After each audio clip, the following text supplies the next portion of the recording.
the visiting Washington Wizards. At power forward, Keisha George. At shooting guard, Malak Hulaban. At center, Alexander Saul.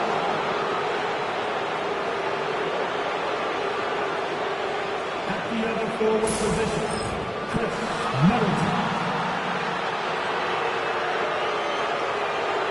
At the other guard position, Jordan Poole. The head coach of the visiting team is Brian Keith.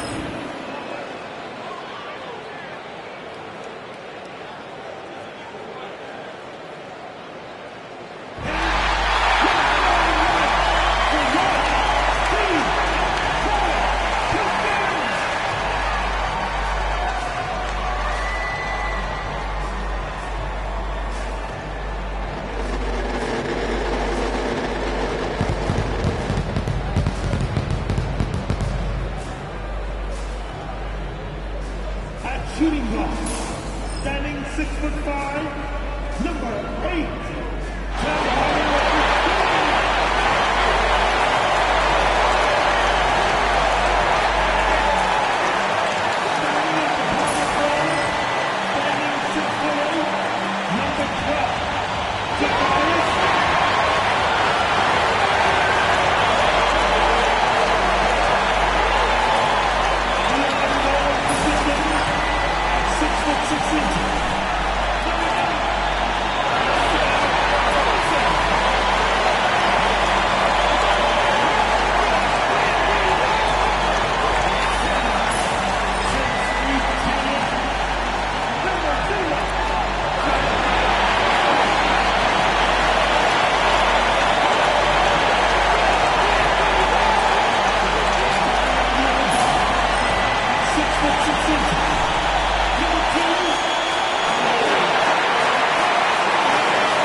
And here we go. It's Thursday night in the NBA on 2K Sports. Brian Anderson here with you alongside Grant Hill and Coach Dan Van Gundy.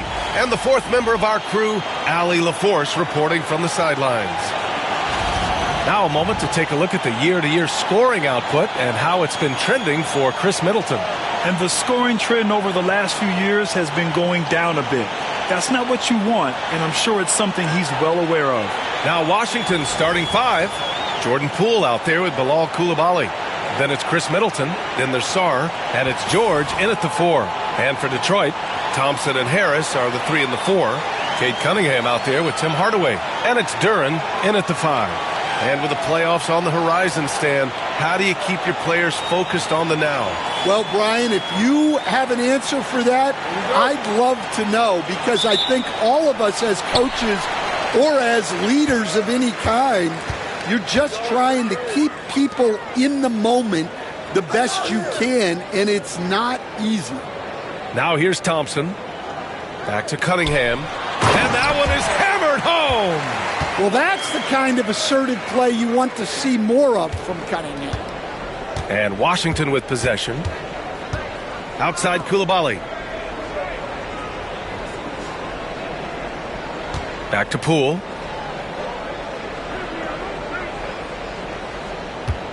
Clock at 6. Pass to Coulibaly. Lets the 3 fly. Middleton, no good. Now Harris, a reliable offensive contributor, putting up almost 14 a game. Here's Cunningham.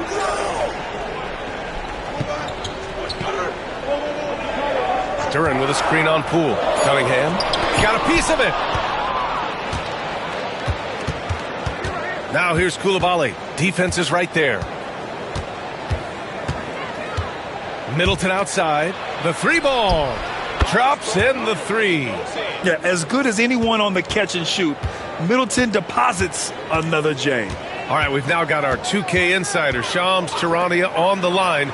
He's got a special report. Shams, it's all yours. Hey guys, the Wizards' #2 overall pick, Alex Sarr, wanted to be in Washington, D.C. Oh, he packs it down! That is incredible. And that was special.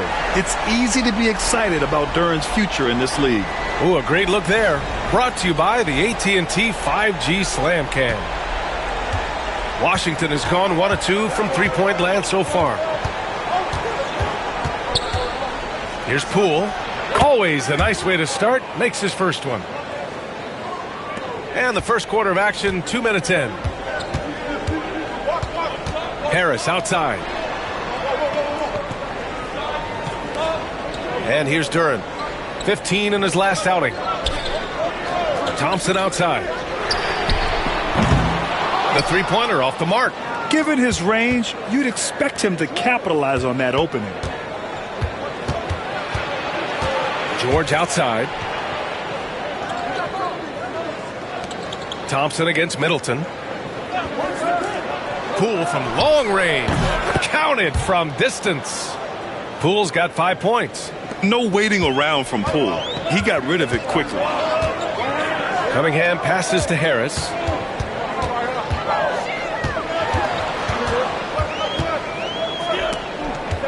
Thompson outside. Over Middleton. Duren in the post. George defending. And here's Cunningham outside. Sinks the tray. Cunningham's gotten his second bucket. Wow, Cunningham dialing it up from three-point range. Back to Poole. First quarter of action, just under 3.5 minutes played. Pass to Sarr, and here's George. Poole outside. Takes the three. Can't get it to drop. The Pistons trailing. Thompson scanning the floor. And Chris Middleton gets the whistle that time. That's his first foul of the game. Beasley's checked in for Thompson.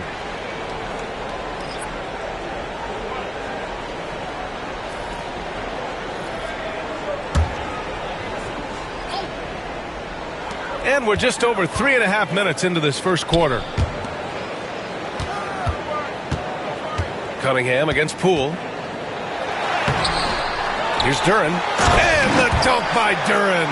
You have to put a body on Duren. He's quick, he's athletic, and he has that 7'5" wingspan. And let's swing it over to the sideline and hear from Allie.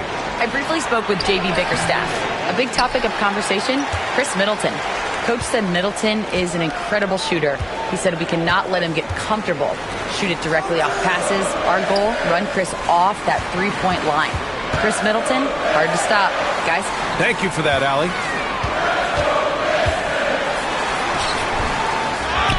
Kicks it out to Cunningham. Hardaway on the wing.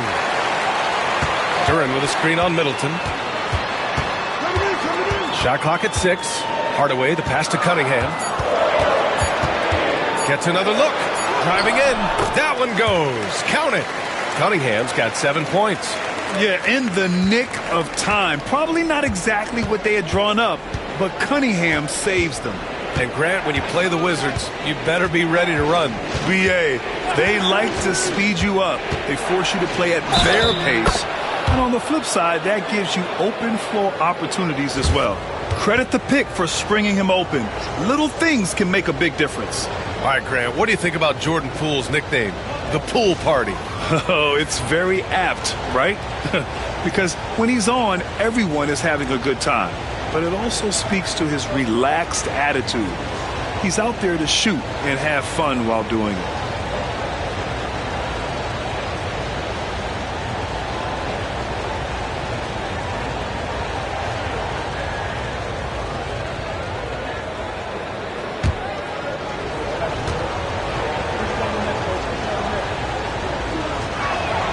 The Pistons have had quite a few high lottery picks of late, Stan. However, they haven't had much success yet. Well, Brian, you know, sometimes it takes a lot of time. Some teams will come together quicker. Some players and some teams need more time to develop. Detroit's just got to keep adding to what they have and continuing to develop the players that are already in their system. And a great fan base in Detroit, starving for victories. Pass to Carrington. Picked by Holmes. Three-pointer. Carrington, no good. The Pistons have gone 6 of 13 so far in this one. Thompson, no good. Washington has gone 2 of 5 from deep. Kispert, the pass to Poole. Soft touch off the glass. He's got 10. When Poole gets this close, he knows to go for it. He's not going to waste the chance at all. Outside Schroeder. No good on the buzzer beater. Tie game in Detroit. And the second quarter about to get started. We'll be back in a moment.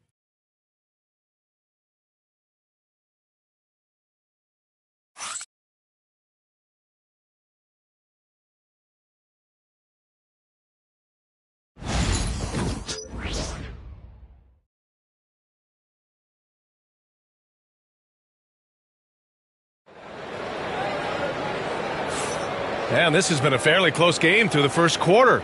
We'll see what happens here in the second. All right, guys, looking at what we've seen from the Pistons, what do you think? Well, it's simple. Rebounding made all the difference in the first quarter. They really got after it. Hey, look, it's simple. More rebounds means more possessions, and that's clearly been their priority. And the Wizards with possession here. And so in the game for Washington. George out there with Kispert. Then it's Rashawn Holmes. Then there's Marcus Smart. And it's Carrington in at the 2. George's shot is off. And Detroit is shooting only 40% from the floor in this game. Pass to Schroeder. And there's the screen. Beasley for 3. Sends it home from three-point land. Beasley's got 5 now. Easy look when the defender isn't fighting over the screen. Yeah, it's certainly worth it to disrupt the offense. Coaches notice that extra effort. Here's Holmes. Oh, it's Holmes with the big jam. Well, he's a bit of an undersized center. However, his leaping ability can certainly mask that. Schroeder passes to Stewart. Now Beasley. And he banks in the layup. Beasley's got 5 points in the quarter. Good execution. They're getting some short-range looks here. Smart passes to George. And he drives in. Lays it up and banks it in. If you give him any sort of space, he's going to attack. And Schroeder has got the ball here for Detroit. They defeated Washington in their last game. Great offensive game plan in that one. They put their guys in positions to succeed, and it really paid off. And that was the kind of win a coach takes pride in. You lay out the strategy, and the players execute perfectly. Smart outside. Pass to George. And here's Holmes. Stewart defends. Just 5 to shoot. George passes to Smart. Shoots over Holland. And it's Smart missing. Well, the analytics don't like it, but if the defense is giving it up, I like that shot selection despite the miss. The Wizards have gone 2 of 4 here in the second quarter. And a little under 2.5 minutes gone by here in the second quarter. For 3, George. Detroit with a rebound. Thompson right side. It's stolen by Smart. Out to the wing. Here's Holmes. Oh, it's Holmes with the big jam. Already 5 lead changes here. Speaks to how evenly matched these teams have been thus far. Pass to Holland. Now here's Beasley. And he was fouled while in the act of shooting, so he'll take 2 free throws. Rashawn Holmes picks one up. And even from where we're sitting, you could clearly tell it was a foul. And let's quickly check out the scoring breakdown here for the Wizards. Well, yeah, early on, the mid-range jumpers have been an important part of their attack. They're going old school. You know, another thing that has impressed me has been their numbers of points in the paint, just dominating down there. They're just getting whatever shot they want in close. No good on that one. You were there, Stan, in Miami at the inception of Heat culture. Give us a taste of it. Well, it's a little bit overblown in one way, in that everyone basically wants people who work hard and get in shape and compete. The difference maybe with the Heat is they just have a lower tolerance for players who don't meet their standards. The Wizards have got 3 of 6 shots to go here in the second quarter. Smart passes to Middleton. Inside, here's Sarr. The rebound by Stewart. Detroit has gone 1 of 2 from deep in the second quarter. Harris down low. He had a 12-point outing in their last game against Washington. And he didn't just put up big points. He beat everyone to the boards. Well, Coach, it's been discussed a lot, but the Detroit Pistons set a record in 2023 that no one wants to match. Well, that's for sure, B.A. No franchise wants to suffer through a 28-game losing streak. They thought that team had potential, but they just never found their footing early on, and then things just snowballed on them. The free throw drops for Harris. Capable of playing both the 3 and 4 spots, Harris's versatility is his greatest strength. For the Pistons, Duren, he's checked in for Beasley, and Hardaway is subbed in for Schroeder. Coulibaly, he's checked in for Washington. Jordan Poole comes in for Smart. And Harris drops them both. Yeah, they're really cashing in more at the line here in the second quarter. Middleton outside. And here in the second quarter of action, as we approach 4 minutes played. Pass to Coulibaly. Jacks up a 3. And that's good. His first bucket of the game. Way to rise to the occasion and snatch back the momentum. Yeah, plenty of lead changes in this game. It's gone back and forth. For 3, Hardaway. And the three-pointer goes. Hardaway's got his first 3 points of the game. Exchanging buckets from downtown. That's been a staple of tonight's game. Yeah, sometimes you get in a shootout like this, but you just hope that you can get a stop first. Sarr passes to Poole. Fires the 3. The rebound by Detroit. Last time they met was right here, and they were able to come out with a win. They flat out dominated the last time these teams squared off, particularly on the glass. Yeah, but they can expect a whole lot more resistance this time around. No team likes to lose a rebounding battle. Pass to Sarr. Outside Coulibaly. Poole for 3. The rebound by Detroit.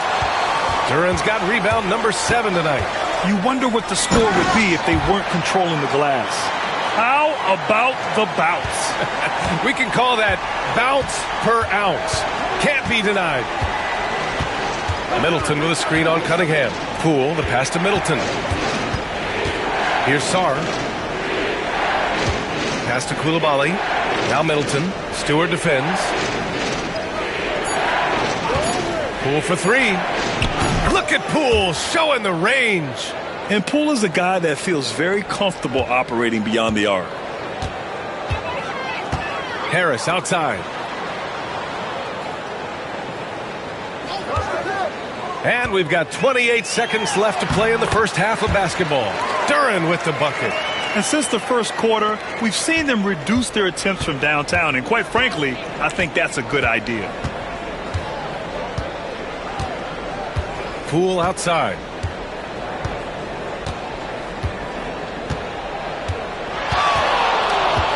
Putting on the Jets, Jordan Poole. Duren with the rebound. Duren's got his 8th rebound here tonight. Fires from way outside. No good. Would have counted had it gone. And the first half comes to a conclusion in a game that's been very close so far. Detroit on top, up 5. And we'll be right back after halftime to get the third quarter underway.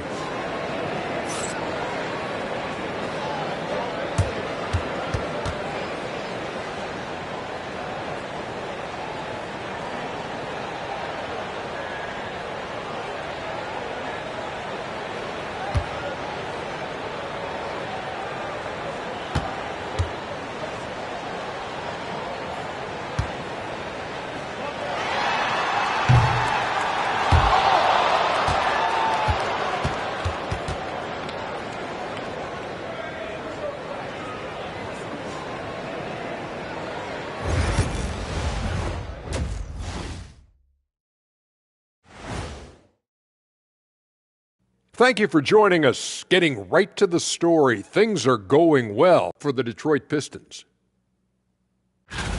Their effort on the offensive glass has set a strong message. They're not going to be pushed around, and they're going to battle and outwork you. Like I outwork you every day, Kenny? I'm just saying. I outwork both of you, and it ain't even close. And changing it up, my favorite segment, social media posts. All right, Court Cam Sam wants to know, who's the better actor between Shaq and Kenny? Well, I think Shaq is the kind of actor that belongs on daytime television. But me, I'm built for the big screen. Stop playing, Kenny. You know they call me Samuel L. Jackson for a reason. Nobody calls you that. Yeah, they do, Ernie. And that'll do it for us. Thanks for stopping by. We'll head back down to Brian Anderson and crew for the start of the third quarter.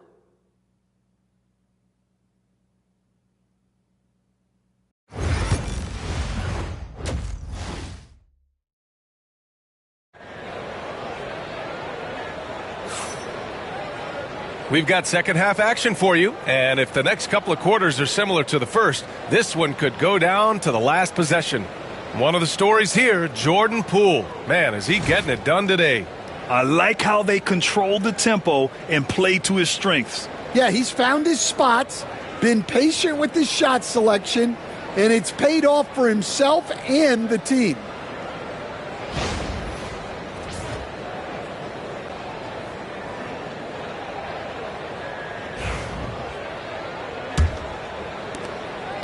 Wizards trail by 5. Down low, it's going to be Harris and Duran. Tim Hardaway is out there with Cade Cunningham. And it's Thompson in at the 3. That's J.B. Bickerstaff's 5 as we get going in the second half. Poole shot is off. Well, Detroit's shooting a nice 50% for the game. Cade Cunningham has faced his share of challenges in his career, Coach.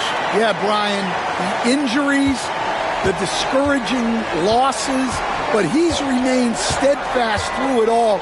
He's a committed and mentally tough player. Believes in his game and now wants a team around him that can fulfill that need. And this is Poole at his very best, scoring at an unrelenting pace. Thompson outside.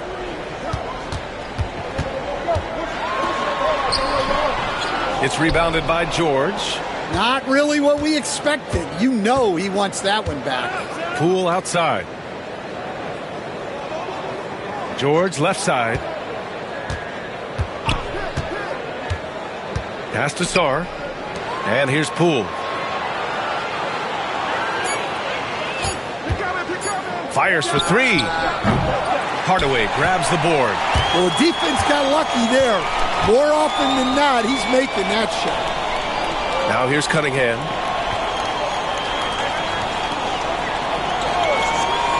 To the middle.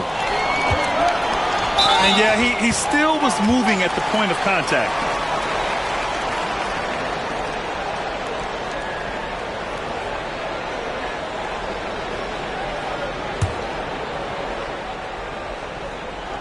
Just a little over 90 seconds gone in the third quarter. Oh, what a move by Cunningham inside.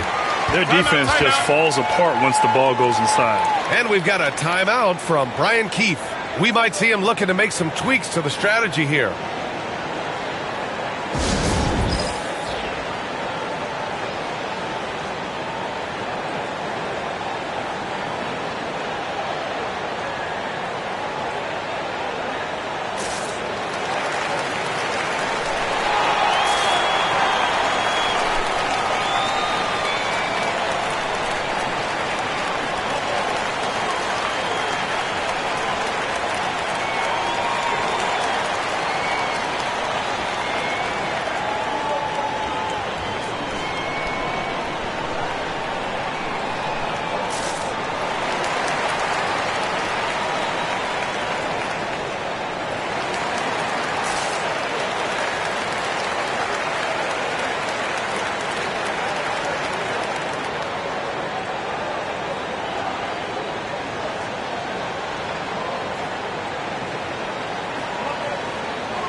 Looking now at some numbers for Cade Cunningham. And by looking at his true shooting percentage over the last 5 games, you can see how much he's paying attention to his shot selection, and it's showing.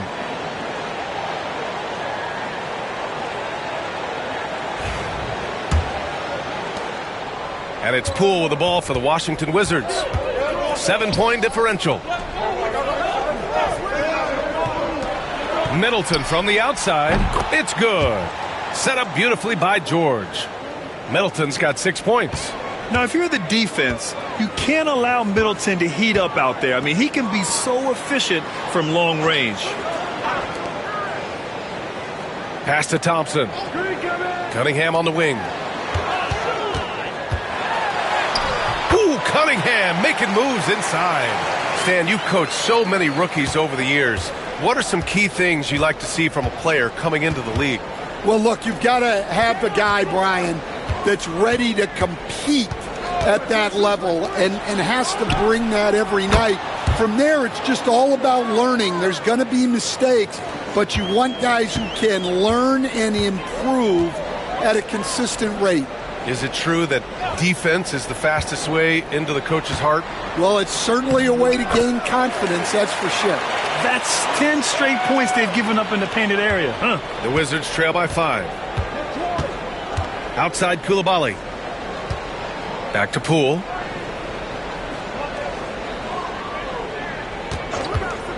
Launches a 3. Duren with the rebound. Duren's got 9 rebounds in the game. Boy, he's getting it done.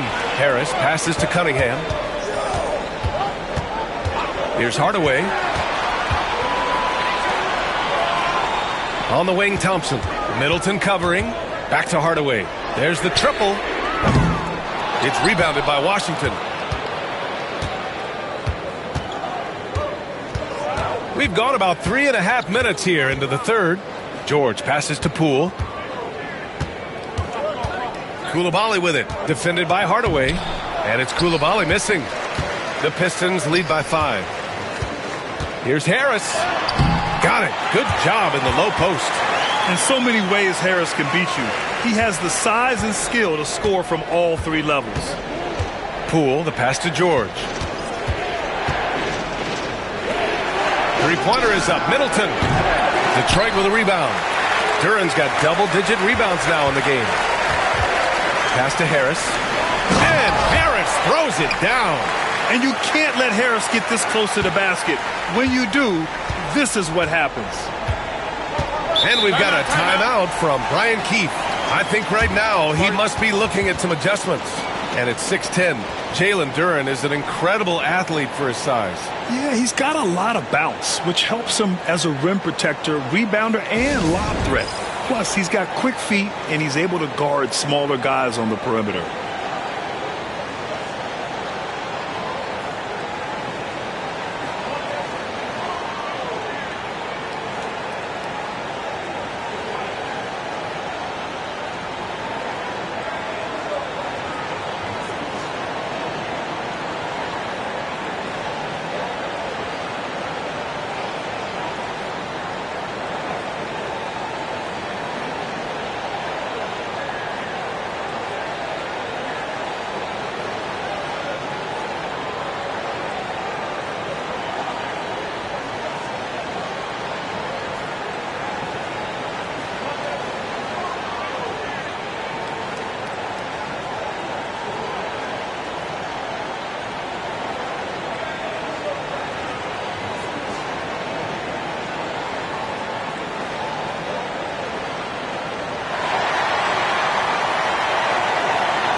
A big group substitution here for Detroit. Stewart, he's checked in for Tobias Harris. Holland comes in for Thompson. Beasley's checked in for Hardaway.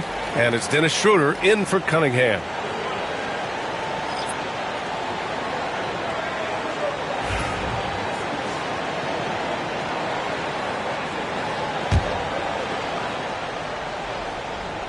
A minute 37 left in the third. Smart passes to Poole. Holmes, a screen on Beasley. Poole's shot is off. They are just owning the boards right now. Here's Holland, defended by Smart. And he got the whistle on the way up, so he'll be headed to the line for a pair. All right, let's see what Detroit has coming up. On Saturday, they'll host the Oklahoma City Thunder. And then on Monday, they'll go up against C.J. McCollum and the New Orleans Pelicans. Some might look at this schedule and already mark off how many wins they'll get. But I think that's a mistake. You can never take a night off in the NBA. Even the ones you think will be easy are tough. He's off on the first.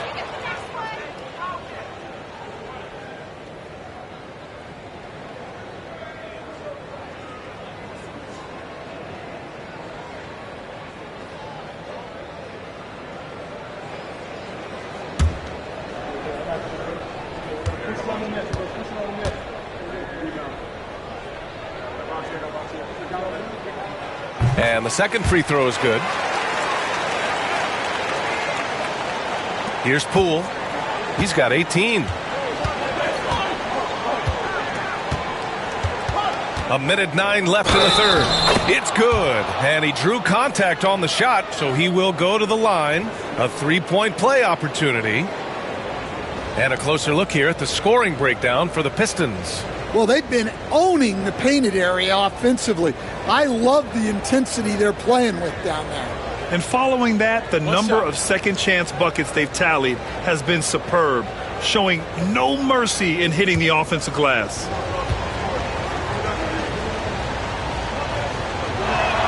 Free throw good. Poole. Yeah, you have to admire the confidence that Poole plays with. He wouldn't be where he is without it. Pass to Duren. It's Beasley on the wing. Back to Duren. And the dunk by Duren. All he needed was a little separation. So effective. Boy, cleared the path, put him in position for a prime-time dunk. Well, give credit to the screener there. That's how you help free up your teammates. And guys, his shot hasn't been falling this quarter.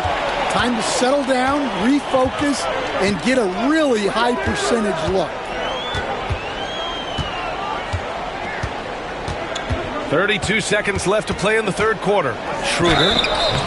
And a foul called on the way up. So he'll take two from the free throw line. Man, the defender really went after him. Detroit shooting their 7th and 8th attempts at the foul line tonight.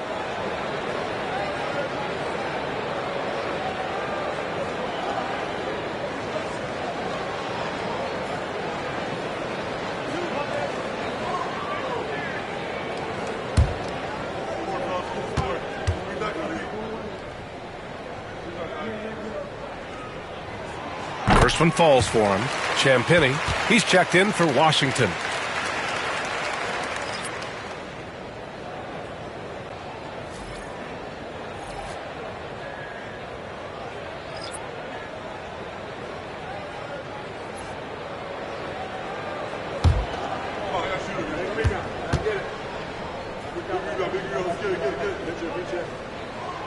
And he makes both free throws.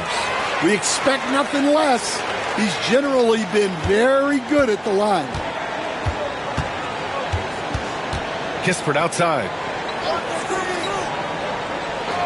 Pass to Smart. Here's Champagnie. Fires the three. That's in. Coming off an assist from Smart. Champagnie's gotten himself going here. His first points of the game on the deep ball. Beasley outside. Here's Schroeder. And it's in there. Schroeder's got 4 points now in the quarter. And since the halftime break, their offense has just been on another level. Well, the coaching staff made some adjustments for the second half, and they've come out with focus and execution. And so it's the Detroit Pistons earning this break in the action, up 10. What has them in front right now? By and large, they're taking great shots. Back after this.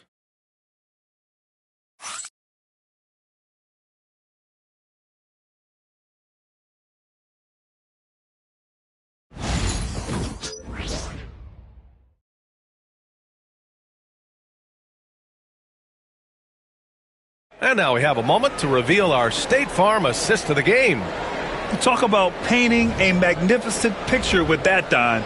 Just a great decision and a perfect delivery. Wow, that was an absolute masterpiece of an assist. He knew exactly when to deliver the ball, and it made for a beautiful score. The fourth quarter has arrived. So good to have you with us. Fourth quarter on the court for the Wizards. They've got Rashawn Holmes, Marcus Smart out there with Corey Kispert, and it's Carrington in at the 2. Nice one-handed jam. Simple and effective, B.A. Hey, with the lead, I'm surprised he didn't come up with something a little more creative. Now here's Smart. Kispert outside. Launches it. Hits a three-pointer. They're getting torched on the perimeter. 4 of the last 5 buckets have been threes. Schroeder passes to Stewart. There's the 3.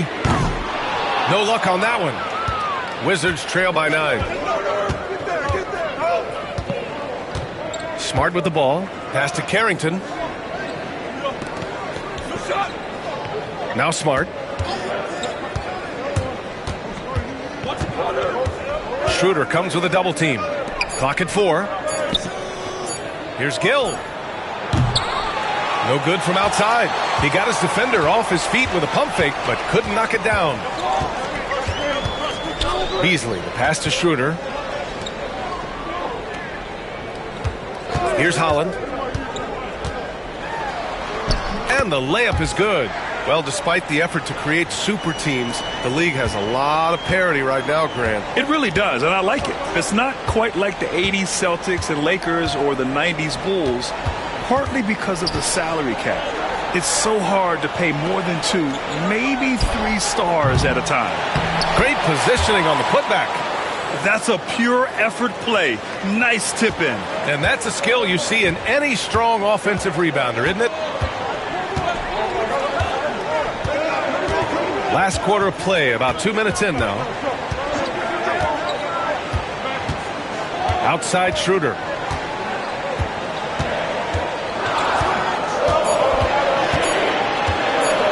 Driving to the basket. Gill grabs the board. And the shooter had very little space on that attempt. There's no air space there whatsoever. That's as close as you can get without fouling. Smart against Schroeder. And out of bounds. Detroit will have it.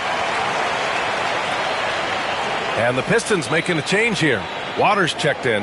Vukcevic, he's checked in for Washington.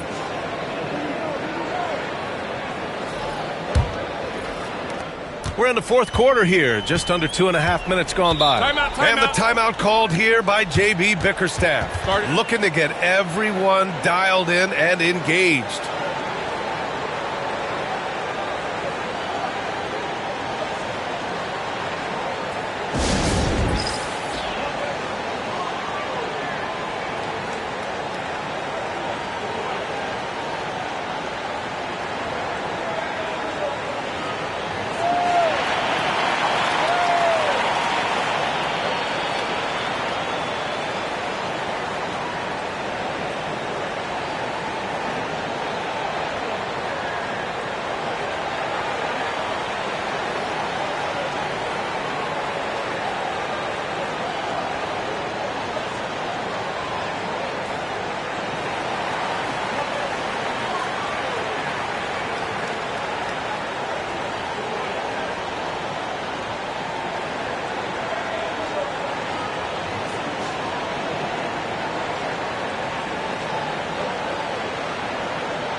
And the Pistons going with a whole new group out there. All right, let's get a report from Allie.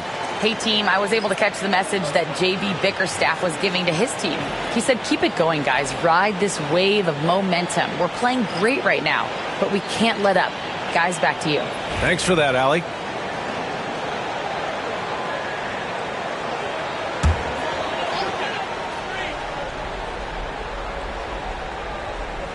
If you're just joining us, fourth quarter here. We're just over 2.5 minutes into it. Hardaway, the pass to Cunningham. Offensive board. Harris on the wing. Gets the 3 ball to go. And the Pistons lead by 12. I love their work on the glass. They hold a nice rebounding advantage. Pass to George. And here's Poole. Here he goes. Oh, Jordan Poole! Wow! Tremendous strength by Poole right there. Just pushing past the contact. And here's Cunningham. Now here's Harris. Hardaway on the wing. 6 to shoot. Here's Duren. And the dunk by Duren. That gives him a double-double.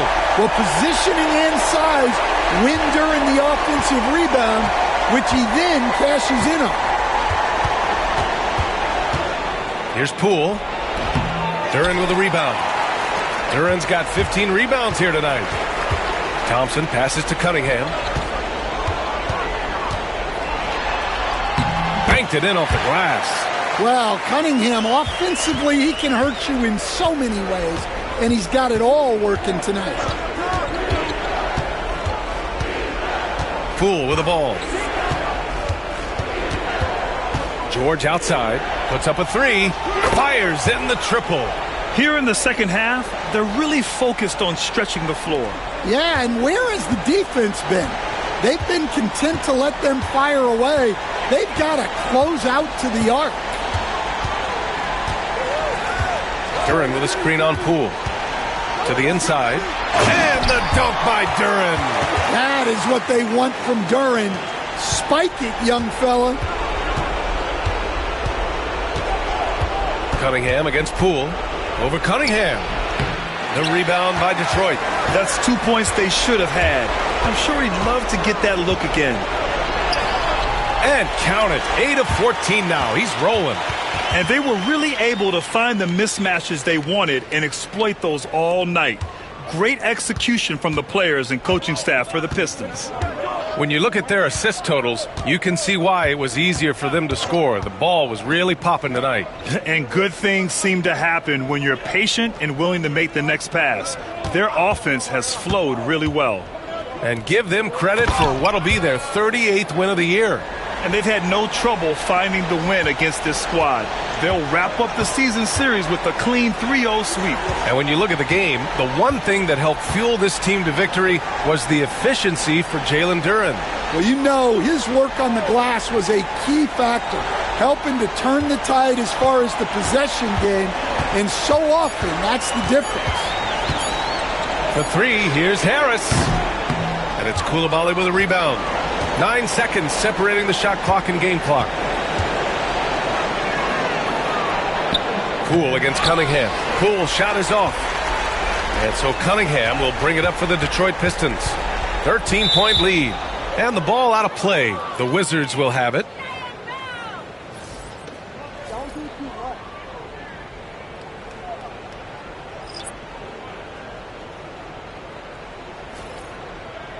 If it's not here, Coach Hibbert in the second. Let's do it. All right, man. There's 18 seconds left in the fourth quarter here. Beasley against Brogdon. There's the drive. Basket's good. Shooting 1.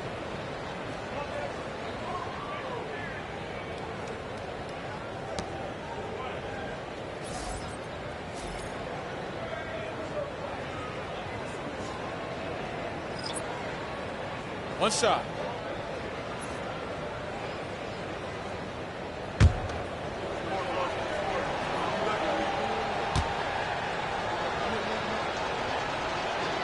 And that one falls for Brogdon.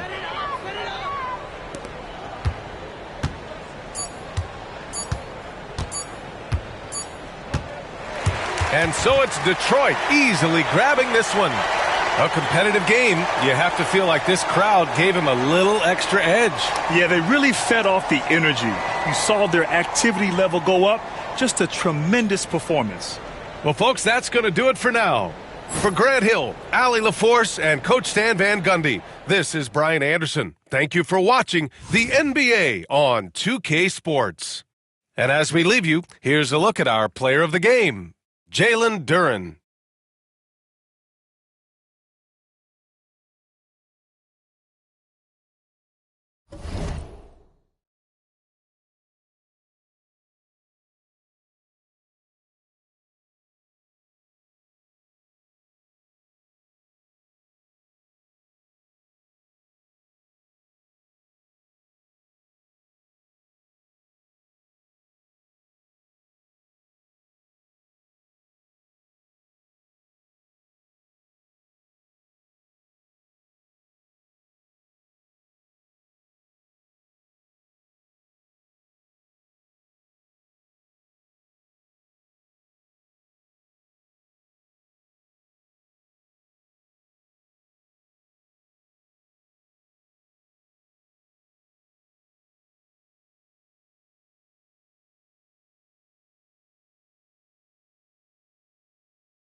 Milwaukee, Wisconsin, the destination for the Lakers. He is a two-way terror. Dorian Finney-Smith, undrafted in 2016, but his work ethic has made him a mainstay for this team as they prepare to get busy in Fiserv Forum. Lakers, Bucks on 2K Sports.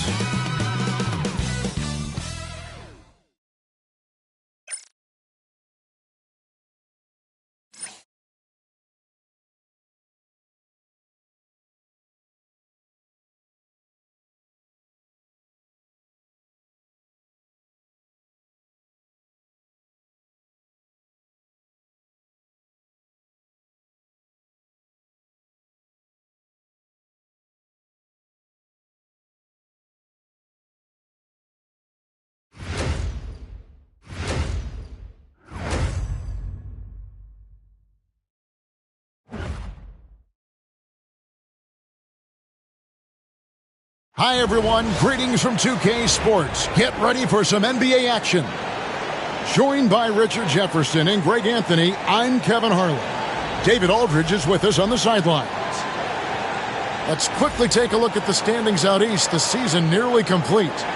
Look at Milwaukee. If the playoffs started today, they'd hold the number 5 seed. Of course, they're looking to build on that.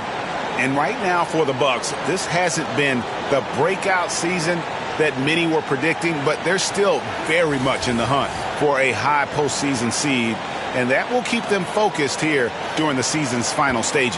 From here on out is just about putting in the work, coming to every game ready to compete, and never giving less than your best. And now the Lakers starting group. Dorian Finney-Smith is out there with Connect. Then it's Austin Reeves. Then it's Jackson Hayes.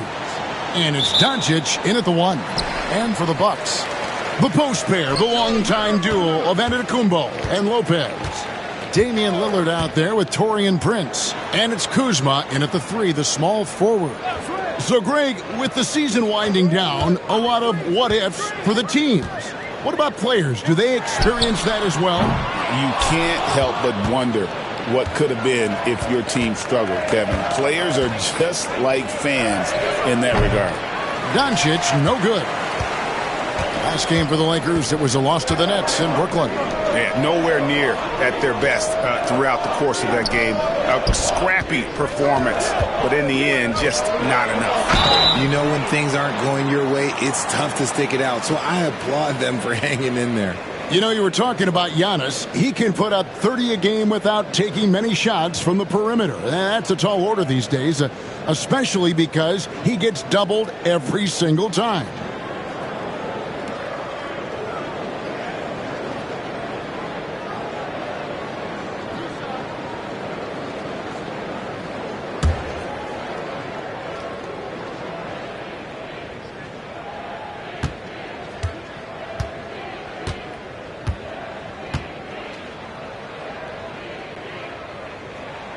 And that one misses. And something you see with the Lakers, they really trust their role players, don't they, Richard? Yeah, LeBron does a great job of empowering his group. That's why he's top 5 in the league all time in assists. If you earn his trust, he will give you a ton of space to work. The Lakers know that they can only go as far as their great group of role players.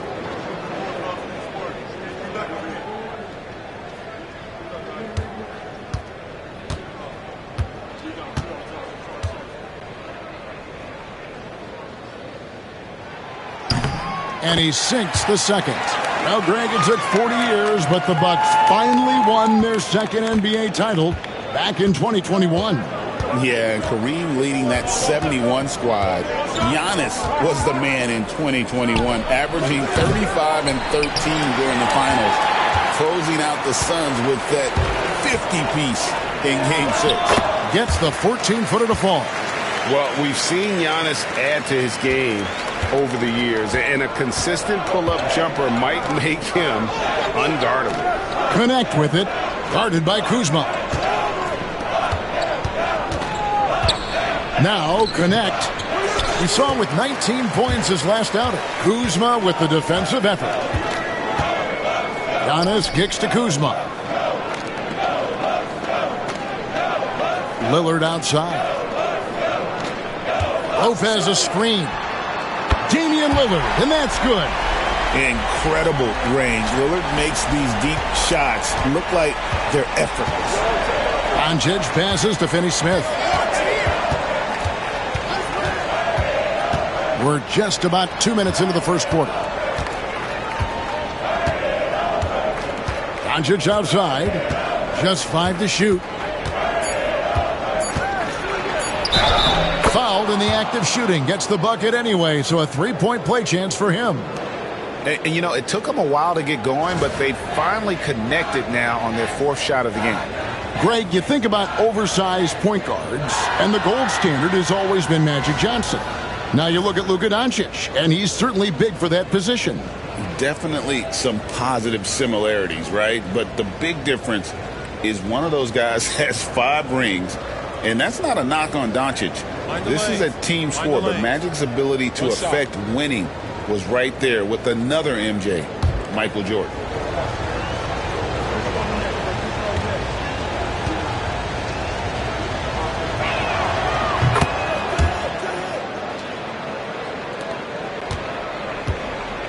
Milwaukee's gone 1 of 2 from long range in the first quarter. Giannis outside. Pass to Lopez. The 3. Lakers with the rebound. It's time now to hear from our Hall of Fame reporter, David Aldridge. What's the latest, David? Yeah, Kevin, I was able to talk with Doc Rivers a few minutes ago. We talked about the strategy for taking on a guy like Luka Doncic. He told me that the thing is Luka steals all the attention out there, which allows his teammates to find open looks, so we're not going to let him distract us on defense. So it sounds like they'll be focusing on defending against Luka and company, not just Luka. Kevin? Thank you, David. And J.J. Redick is called timeout. He's made the decision. He wants to huddle up with his guys.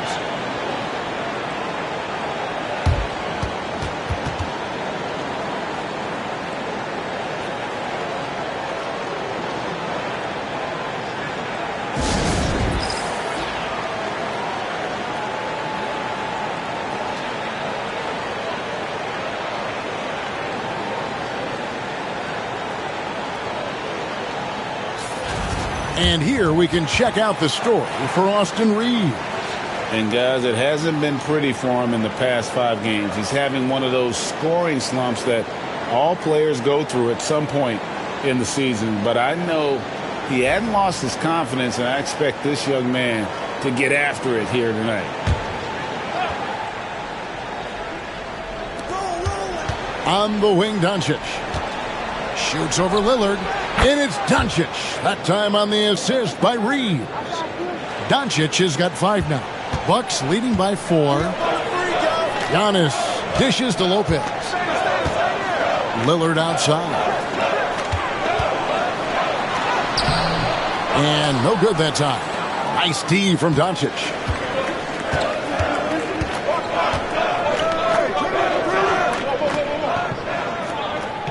And we're approaching about 3.5 minutes played in the first quarter. Kept alive. Here's Hayes, and Hayes throws it down. Nothing soft about the putback there. And why chance it, right? Take the dunk if you've got it. And that's his MO. Be physical, get in position for the putback, and throw it down. The defense got to know that's what he's looking to do. Prince's shot is good. And so it's Doncic with it. He brings it up for the Lakers. Trailing by 4. Pass to Finney-Smith. Lakers working the ball around now. And they double up Doncic. 6 to shoot. Connect. The shot's good on the assist by Doncic. Excellent at dishing the rock. Luka with the nice feed. Milwaukee's gone 2 of 4 from beyond the arc to start the game. Prince kicks to Antetokounmpo. Off target from outside. And the defense dodged one right there. Not the guy you want to leave open. Pass to Hayes. Over Lopez. And play stops. Whistle on what looks to be an illegal screen. That's going to draw a whistle every time down the floor. Not even close to being a legal screen. That's a very avoidable turnover. You gotta focus on the details. And the Bucks making a change here. Green's checked in. The Lakers also with a sub. Vincent's checked in for Doncic. And we've got a timeout called by Doc Rivers. He's ready to talk things through with the team.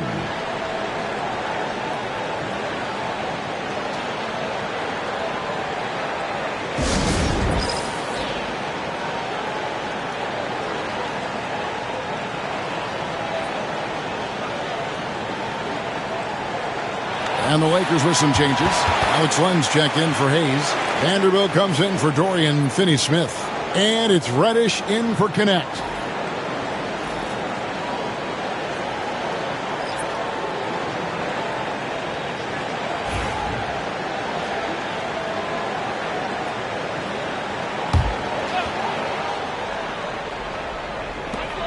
A minute 20 left to play in the first quarter. Len grabs the board. Lakers have gone 4 for 9 from the field to start this game off. Hey, GA, how about Damian Lillard's time in Portland? 11 magnificent years. I mean, Kevin, arguably the best trailblazer of all time. Rookie of the year, then 7 All-Star appearances. Dame will always be a legend in the Rose City. The score now all even. If the defense lets him inside, he will not hesitate. He'll gladly drop that thing right in the cup. Trent outside. 35 seconds left in the first quarter. Here's the screen. His three-pointers off the mark. LA's gone 0 of 2 from deep here. Here's Reddish. Pass to Len. Here's Vanderbilt. Reddish with the screen for Reeves. That doesn't go in. Had a chance, though, to take the lead. Trent outside. Lillard from outside. No good that time. Tie game in Milwaukee. And the second quarter will get underway just after this short break.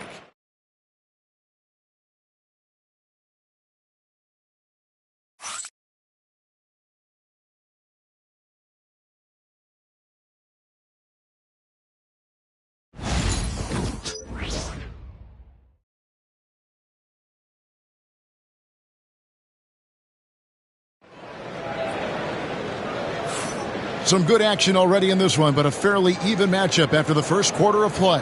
And look what we've seen from Milwaukee. What do you think, guys? You know, I think they're going to be happy with how they've played here early on. But they can't afford to get complacent because of the early success. There is still a lot of basketball to be played. And so it's the Lakers with it. So with Lillard on the bench, here's the 5 for Doc Rivers right now. We've got Antetokounmpo. Gary Trent is out there with Porter. Then it's Green, and it's Sims in at the center. Vanderbilt misses. That was a good possession. They got a clean look. The shot just didn't fall. Here's Giannis. Vanderbilt with the rebound. The Lakers shooting around 36%. They're just not able to finish consistently. Pass to Vincent. For years, it seemed like the league was going to go smaller. But lately, Greg, it seems like size is back in fashion. Yeah, I mean, look at the MVP award, right? Centers and Jokic and Embiid winning it recently. Even Giannis, you know, I wouldn't consider him small. And just overall around the NBA, it feels like bigger teams are having more success. And here's Giannis, following the three-pointer from Cam Reddish. 5 to shoot. Here's Giannis. And the call on the shot that sends him to the line. Oh, Giannis getting the defender to bite. That's a patient move, earning himself a trip to the line.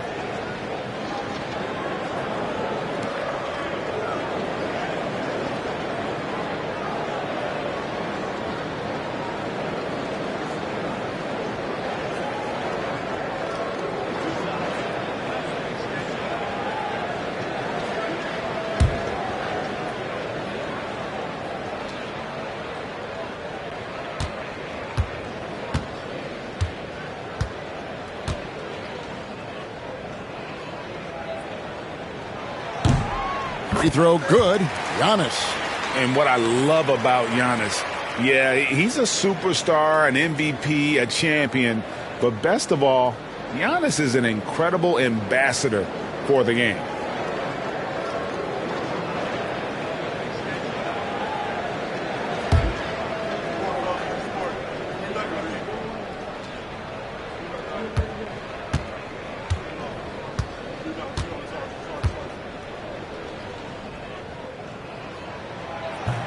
No good on the second free throw. More good work on the glass there. When it's all said and done, I think rebounding might tell the story in this game. Offensive rebound. Doncic, no good. He's tried to get it going, but the shots simply have not been there. Nothing seems to be falling. And now the latest from our reporter, David Aldridge. Kevin, Giannis Antetokounmpo is not one to puff out his chest and chase accolades. He said, I put the work in. That's how I get my confidence. I don't follow the media or my stats. What I know is that I put the work in, and I try to be the best version of myself. And that focus has served him well. Kevin? It has. You know, his dedication, David, unquestioned. And we appreciate your report. Here's Doncic. Following the bucket by the Bucks. Here's Reddish. The shot's good on the assist by Doncic. Reddish has got 5 points now this quarter. Yeah, and there it is again. On a lot of their possessions this first half, they've established great inside position. Here's Trent. Sweet little floater. Trent's got it all tied up now for Milwaukee. And that's the beauty of Giannis. Always been a willing passer and can find the open man once the D focuses in on him. And J.J. Redick is called timeout. He's going to have a discussion here on the sideline.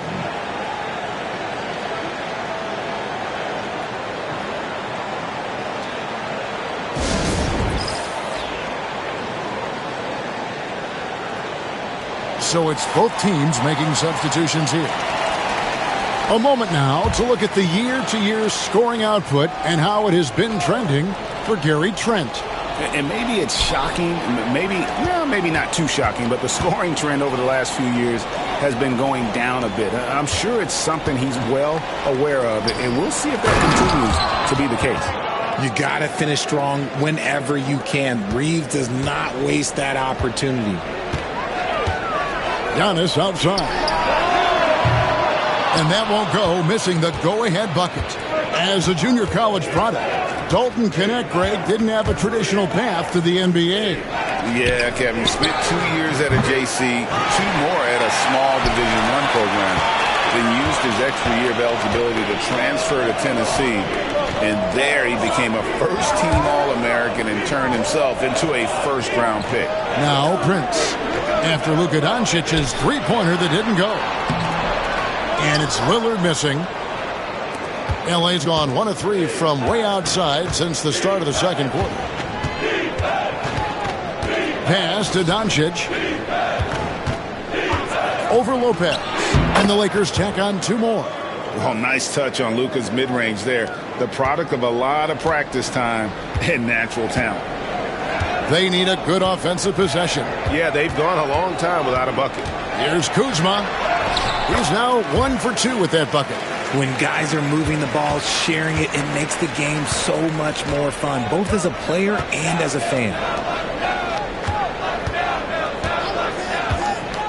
There's 1:54 left in the first half of the game. Here's Doncic. Again, Los Angeles. Why fade away there? Just making the shot more difficult, if you have to ask me. Lillard, the pass to Kuzma. Doncic against Lillard. Lopez, a screen on Doncic. To the inside. And Lopez throws it down. And even though Lopez has taken his game farther and farther from the basket, he can still punish you inside. Doncic finds Hayes. Got a piece of it. Stolen by Prince. The finish. And Prince with the jam. That's a stomach punch, guys. Turn it over and give him a free run to the bucket. Oh, you're so right. No question who has the momentum now. That's the last thing you need to happen down the stretch. Let's see how they respond to the devastating punch. And the Lakers have possession, following the bucket by the Bucks. And so confident. Even amongst the trees, Doncic is fantastic at forcing the issue close to the rim. The Lakers have shot just one free throw earlier, 1 for 1 in the game.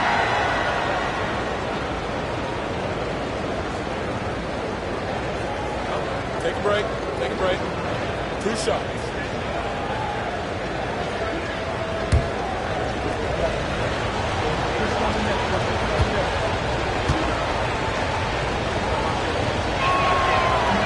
He's off on the first. Eye-popping talent from Doncic. We don't see many players with his size and skill set. Green, he's checked in for Giannis Antetokounmpo.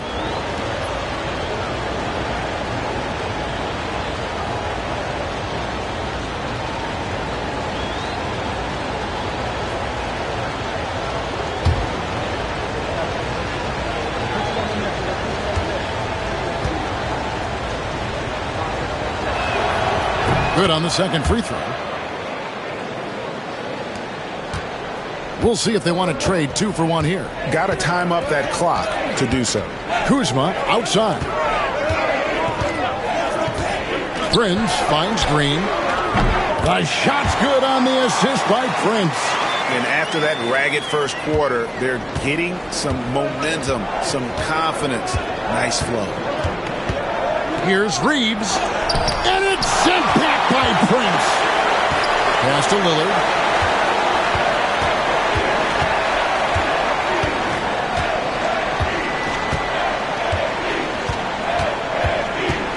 Back to Prince. Here's Lopez. Finney-Smith defending. Well, you like guys who can work that in-between area, really keeps the defense honest. And when we talk about the numbers, the analytics for great shooters like him, pretty much any shot is a good shot. And that'll do it for the first half. A competitive game so far. Milwaukee on top as they end the second quarter with a big 11-3 run. And now we'll send it over to David Aldridge, who is standing by courtside. David. Thanks very much, guys. Torian, what's been the key so far?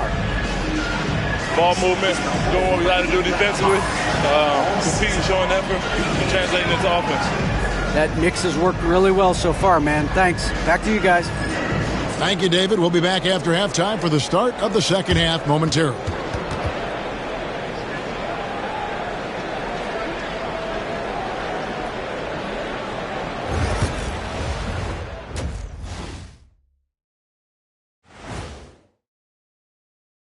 Thanks for joining us. We've got the Milwaukee Bucks in a tight ball game at the end of the half. They're hitting at a high clip. Some shots have been wide open, some tightly contested. And as the ball continued to fall through the net, you could see their confidence growing. All right, and now that we are in the later stages of the season, here's how the standings are looking in the East. And a look here now at the Bucks. They're playing up to expectations. Maybe they like to be doing more than that, but I think they're ready to make some noise in the playoffs. That's when you turn up. Thanks for spending halftime with us. Time to get it back out to Kevin Harlan for the start of the third quarter.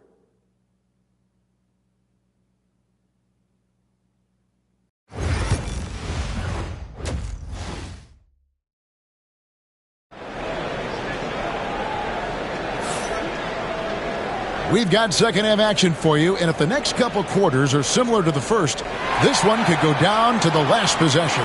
You have to like what you're seeing from Luka Doncic. And how about the amount he's contributing in the scoring column through 2 quarters? He has been terrific. He always wants to be a go-to guy for them. I'm sure he'll be calling for the ball even more in this half.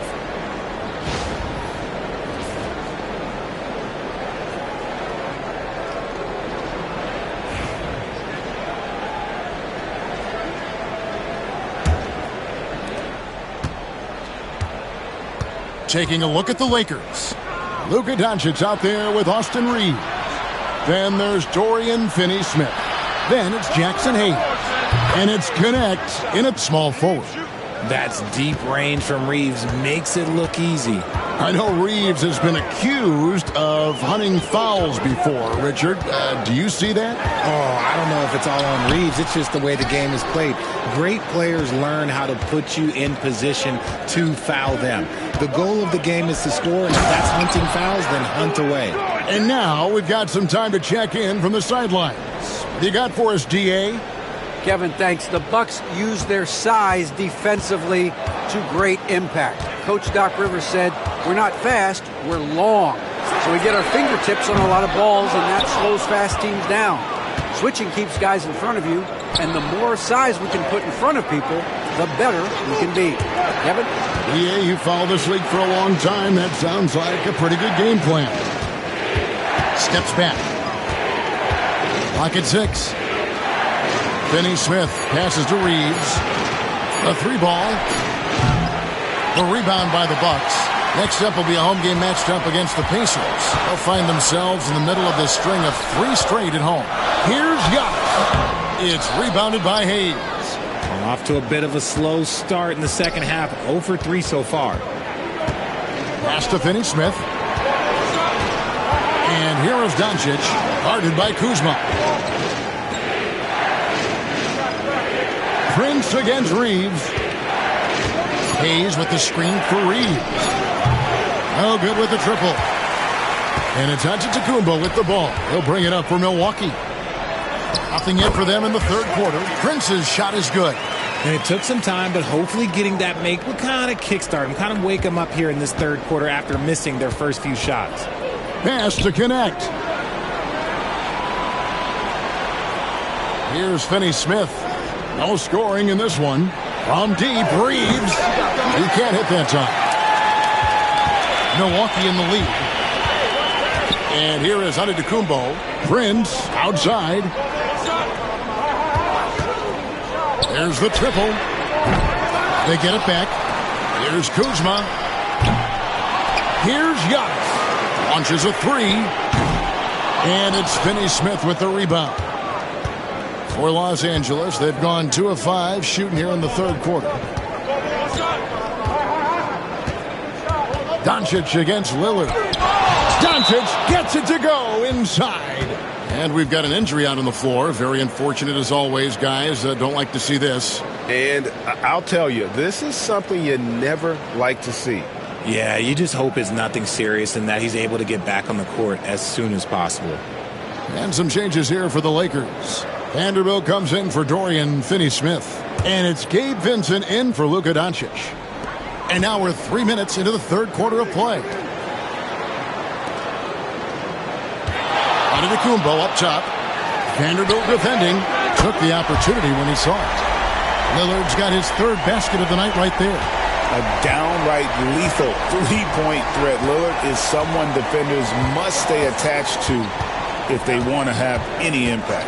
No one near Reeves as he lets it go. Misses the jumper. No doubt he's struggling right now from the field. Let's see if he can get it going this quarter.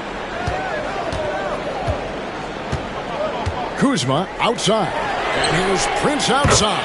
And again, Milwaukee with the triple. Yeah, that's 2 bombs in a row from long range. They could use a big shot here to get this offense going. Too many empty possessions. Right now, they need a basket. Pass to Vanderbilt. Here's Reeves. 5 on the clock. Here's Vincent. And the rebound goes to Lopez. That was a good look for him from mid-range, but just couldn't make the defense pay. Three-pointer, Lillard. Vanderbilt with the rebound. Vanderbilt's got rebound number 5 here tonight. Okay, so if I were to say this was a disaster of a period for him, it would be an understatement. But hey, sometimes you got to shoot your way out of the slump, even for him. Here's Lillard. It's rebounded by Hayes. Hayes has got his 4th rebound in this one. Reeves gets the bucket. Nice concentration from Reeves. Never loses focus despite the contact. And we've got a timeout called by Doc Rivers. He wants a minute here to get things straightened out with his team.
Big group substitution here for Milwaukee. Sims is checked in. Smith comes in for Giannis Antetokounmpo. Green is checked in for Kyle Kuzma.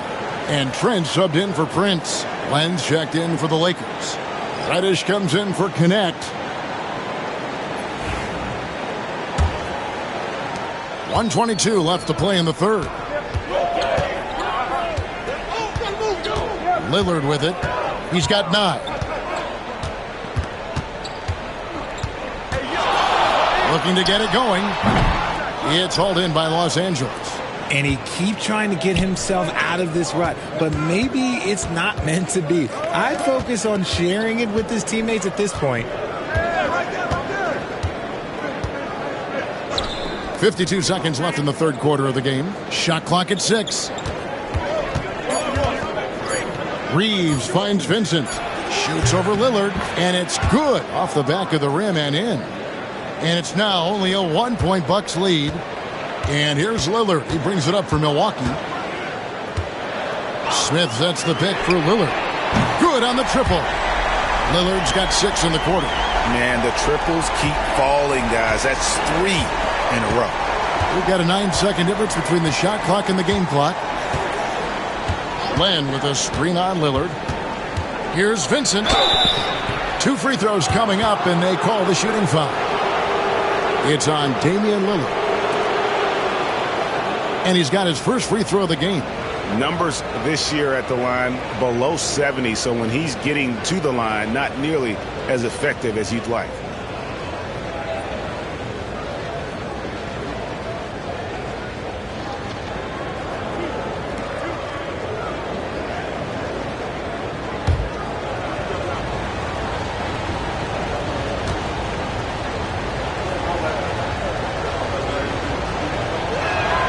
First one falls for him. Milwaukee making a switch here. Porter's checked in.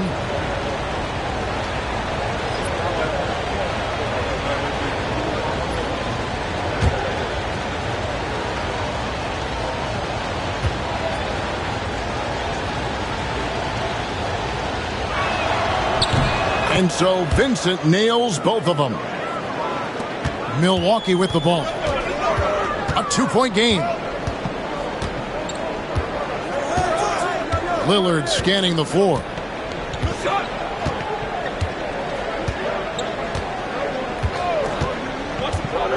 Beyond the arc. No good. We're at the end of the third, and we've still got a close one. Bucks ahead, up 2. And we'll get going after this from Milwaukee.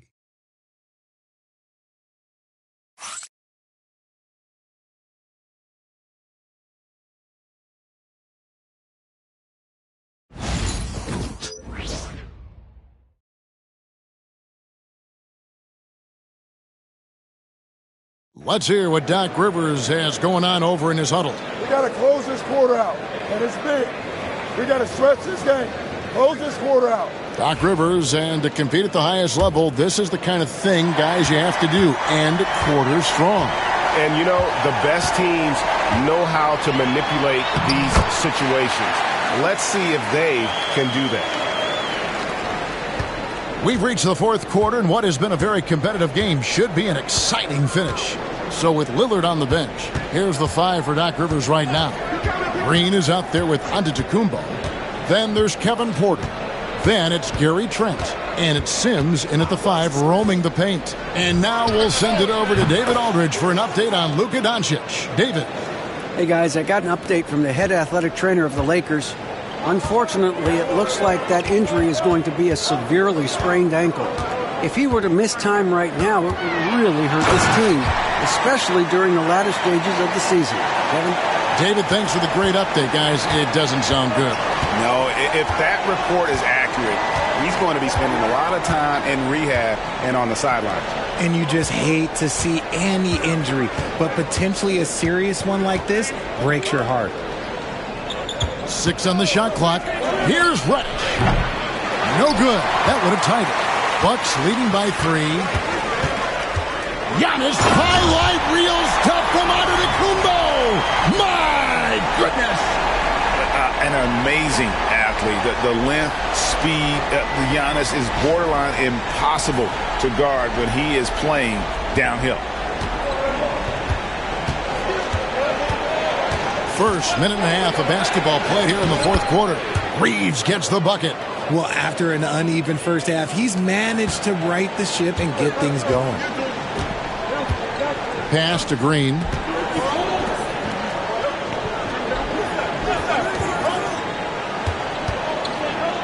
Giannis against Vanderbilt.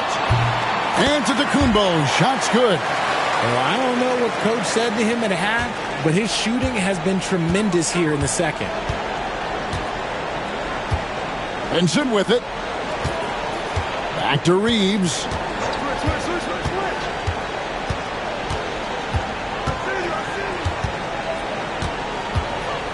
Jacks up a three. Rebounded by the Bucks. Sims has got his fourth rebound with that last one here tonight. There's Green with the three.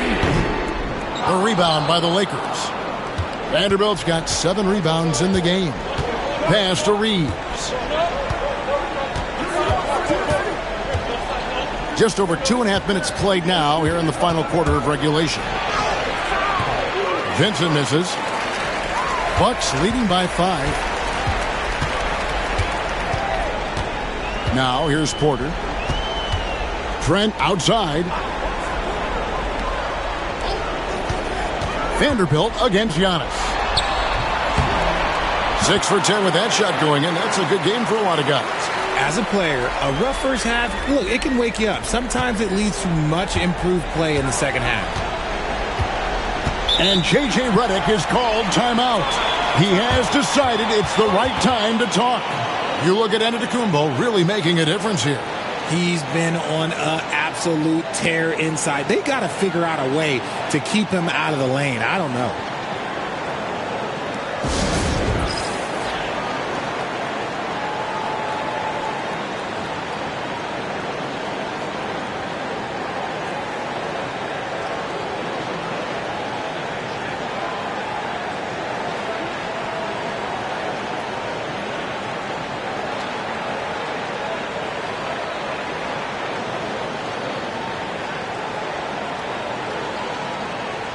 And Los Angeles with some changes. Jackson Hayes, he's checked in for Len.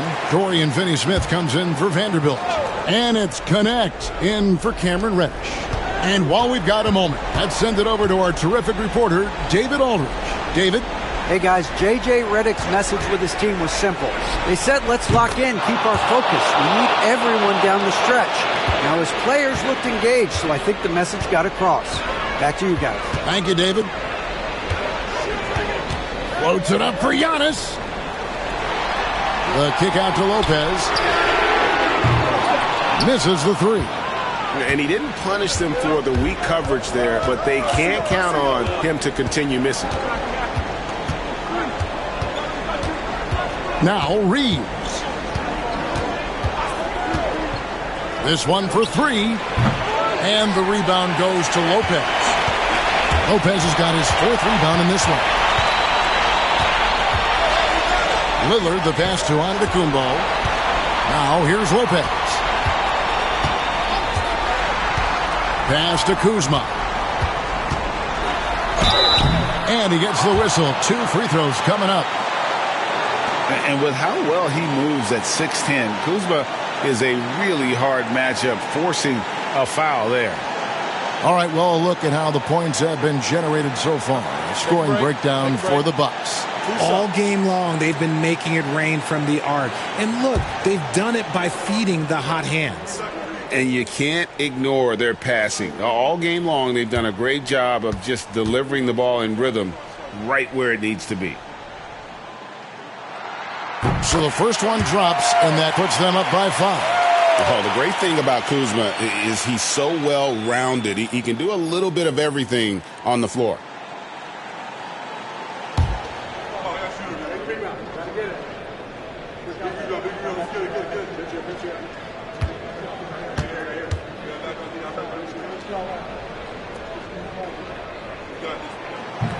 And the second free throw, no good. A tough break there. Lakers trail by 5. From outside the arc, bangs home the trifecta. Defensively, you can't back off him that much. You don't want to give up easy threes at this stage of the game. Here's Lillard. Here he goes. Oh, wow! That is powerful. Guys, we had to take flight to get to this game tonight, but here's a guy who simply takes flight and flies that wheel on the basketball court. I mean, it's pretty surreal to watch a guy who can elevate to that level. No moment is too big for Austin Reeves. Milwaukee's gotten off to an 0 for 2 start from downtown here in the fourth quarter. Here's Lillard. Shooting foul as the whistle blows. He'll shoot 2 free throws. Yeah, way to play in attack mode and get to the line. Take a break. Take a break. 2 shots.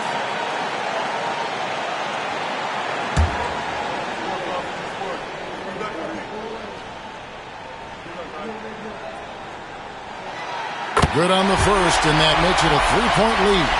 Hey, Lillard has all the talent in the world, but, man, this guy is a great leader. Lots of charisma, and he holds his teammates accountable.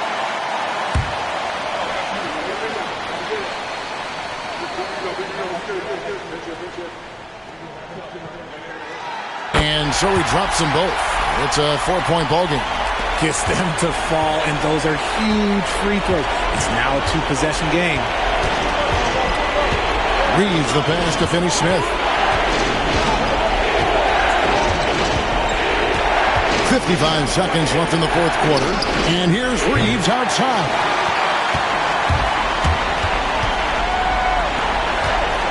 And so they choose to intentionally foul.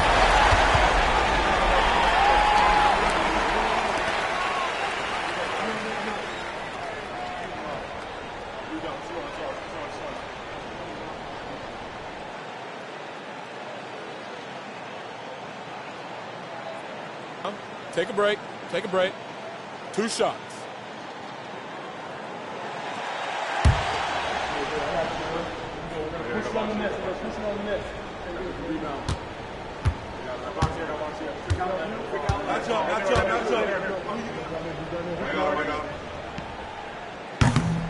It's the first, and that puts them up by 5.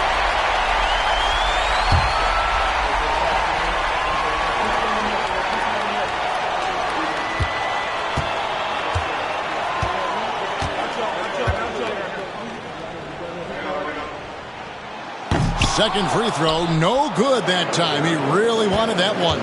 And not as productive a trip as you would like, but they're still in a pretty comfortable position. A guy who will do what it takes to get his team what they need. Reeves steps up. And so Lillard will bring it up for the Bucks.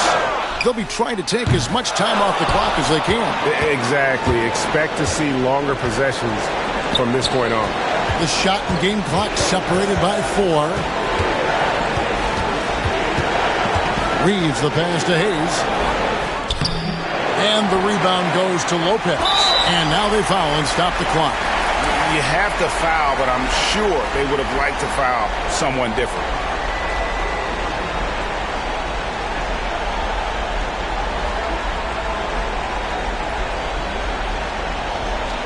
Shoot 2.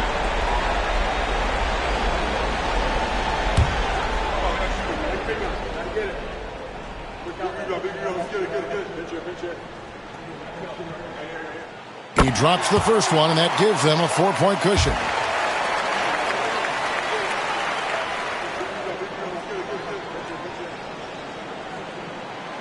And so both free throws are good, and it's a 5-point game. Making no mistakes and putting some extra nails in the coffin right here. That pretty much do it. And the Lakers call time here. They're trailing by 5. What do you think we're going to see coming out of this timeout? Trying to stay alive, they've got to work quickly. Yeah, no time to waste. They basically have to execute things perfectly from here on out.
11 seconds left in the fourth quarter. Reeves can't hit, and he commits the intentional foul.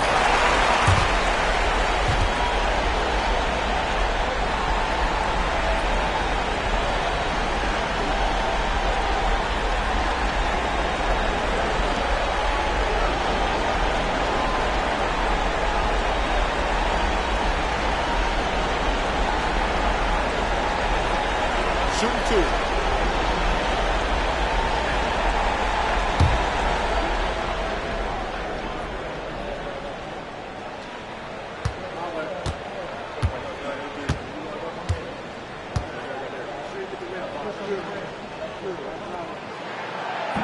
And the first of two, no good, heartbreaker.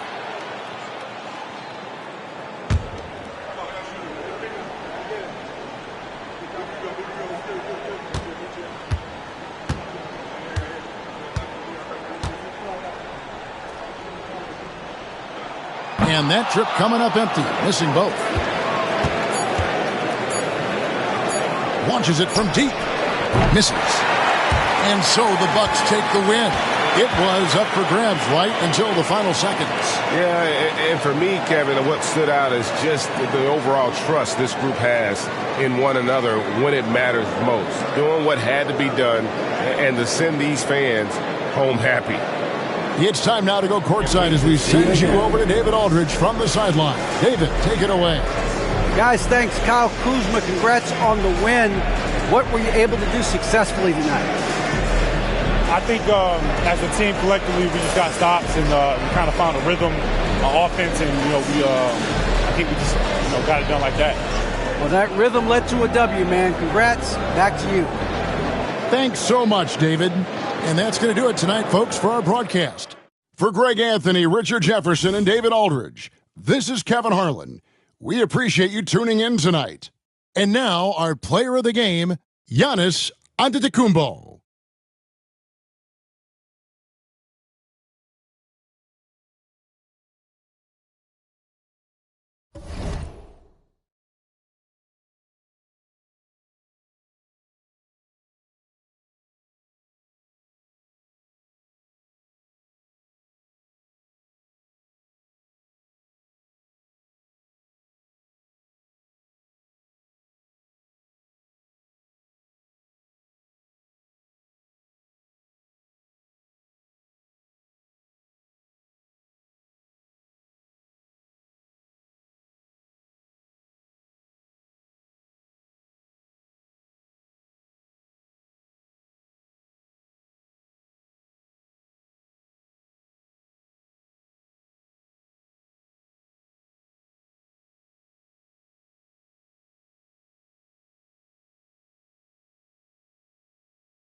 Thursday night, the best night of the week for NBA basketball. And when you're going into the first game of a back-to-back, how do you prepare for that? I think the key is to manage your practice going into a back-to-back. In other words, let's turn that down a bit, reduce the minutes on the floor, mental reps on the practice court as opposed to getting up and down a lot, because you're going to play hard in both games. So if you can get the tank on full heading into the two games back-to-back, that serves you well. And the starting lineup for the Magic. On the wings, it's Caldwell Pope and Wagner. Banchero and Carter Jr. make up the front court. And it's Anthony in at the 1. Now here's Caldwell Pope. The open J off the mark.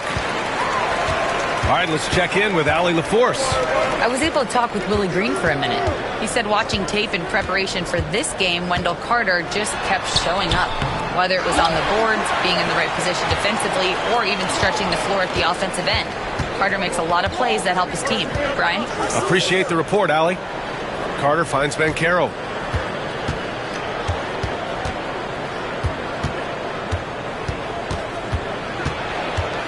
Just 4 to shoot. Misi grabs the board. Here's New Orleans now.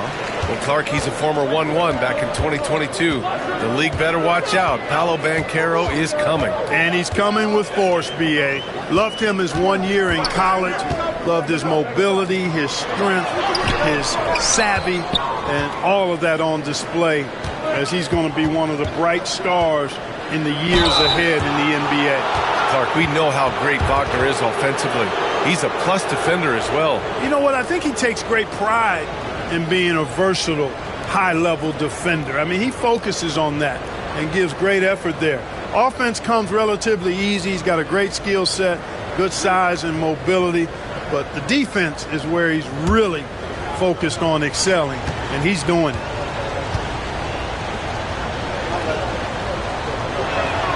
The first free throw is good. Grant, you look at the development path of Franz Wagner. Not surprising he had an easier transition to the NBA. Well, think about this, B.A. I mean, he played against men very early in Germany, splitting time in Euroball, and at Michigan let him really develop in multiple ways. So he's seen it all and is still so young. And both free throws good for Wagner. It's not luck that he's so steady at the line. It's through repetition and hard work. Olynyk with a screen on Wagner. To the paint. And it's Olynyk with a jam. Man, what a pass that was there. He really, really relishes making the game easier for his teammates. Wagner outside. Pass to Carter. Down low. Here's Banchero. Rebound by Olynyk. Yeah, he just flat out tricked that one, missed it, and has no one to blame but himself. Here's McCollum. Rebound by the Magic. Outplayed in the previous game on their schedule. They lost to the Rockets. You know, in that game, it was just too much disparity in effort level between the two teams, especially on the glass. You know, I think that was the big difference in the game. One team was pounding the glass relentlessly, while the other team, not so much. Now here's McCollum. Really played well against the Clippers in his last game.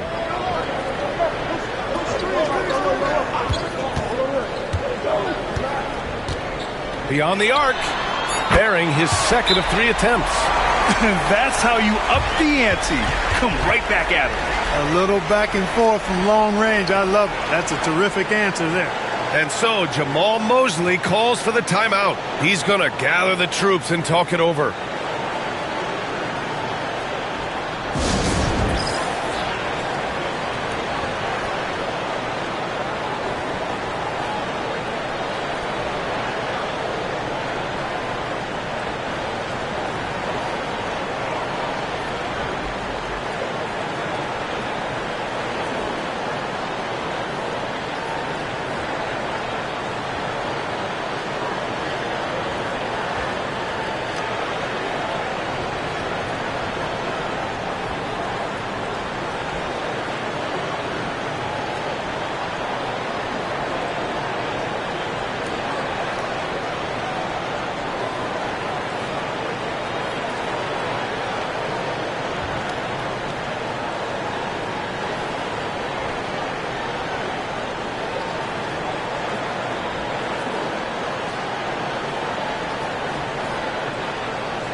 Let's use this break to have a look at the best defensive teams this season, according to the real stats, real scores from the real NBA.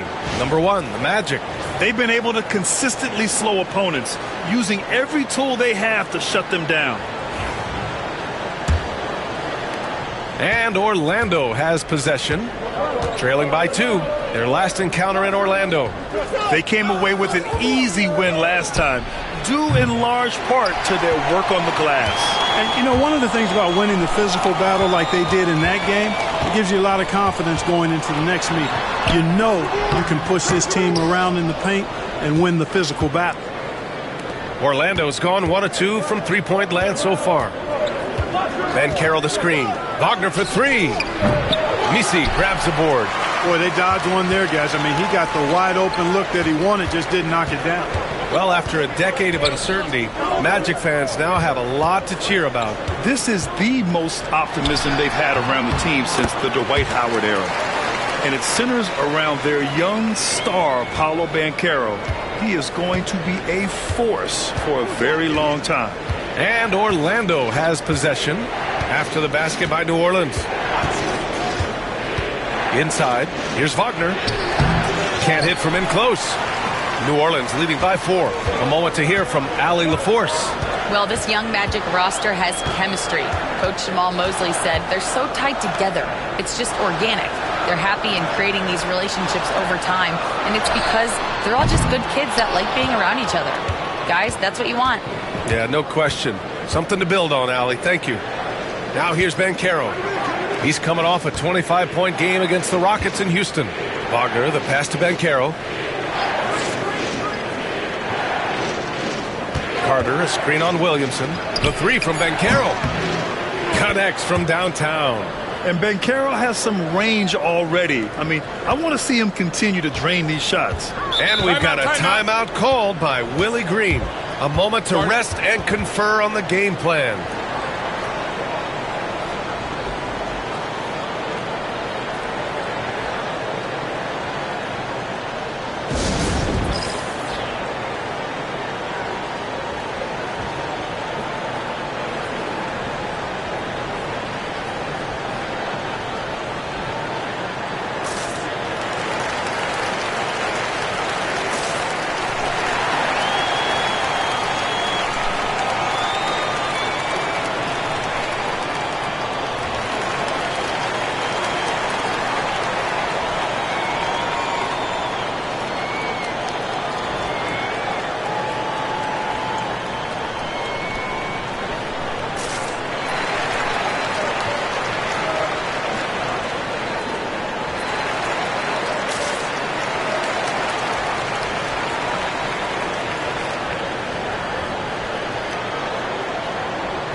And a new group getting ready for Orlando. Batase's checked in for Carter. Isaac comes in for Paolo Banchero. Harris has checked in for Caldwell Pope. And Black subbed in for Anthony.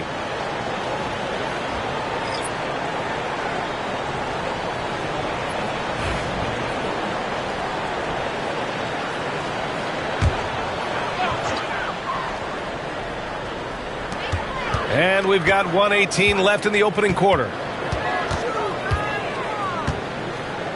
Harris against McCollum.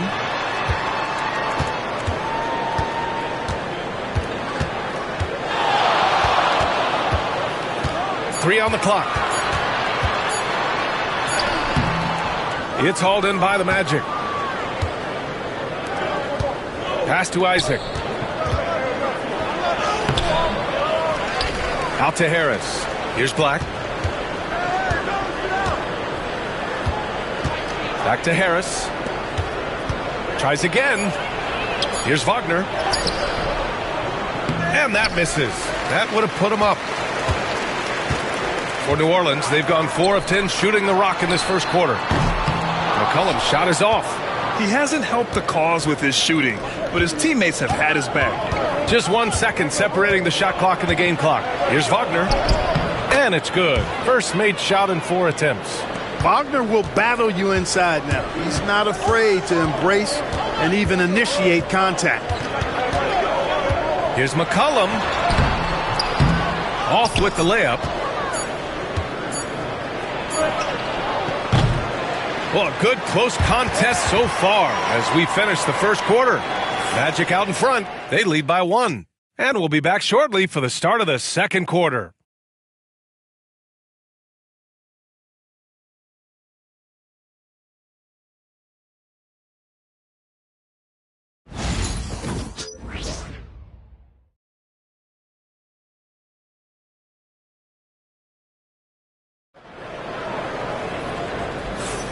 And getting it going again here in the second quarter. Fairly close game so far. And for Orlando, what jumps out to you guys, stat-wise? Well, we've watched them force their way to the line, and it seems to be working so far. Yeah, this is how you can keep a crowd quiet, though. I mean, methodically score at the line and take some of that energy away from the fans. They don't like to have the action stop and the opposing team scoring. NBA scoring has been climbing over the past decades, Grant. Is the league too offensive at the moment, do you think? Well, we know that people like scoring, the fans, players, everyone, but the league needs to make sure there aren't hamstringing defenders too much. So I think allowing some more physicality incentivizes the defender to defend, and now we have competition on both sides of the ball. On the court for the Magic, the tandem at 1 and 2, Black and Harris. Jonathan Isaac is out there with Goga Bitadze, and it's Ben Carroll in at the 3. Now here's Williamson. Oh, plenty of contact on that shot. Officials call the foul, and he'll take 2 free throws now. That one on Ben Carroll. Yeah, the physical abilities of Zion are truly next level. His build, his strength, I mean, it makes him difficult to defend and totally unique. Take a break. Take a break. 2 shots.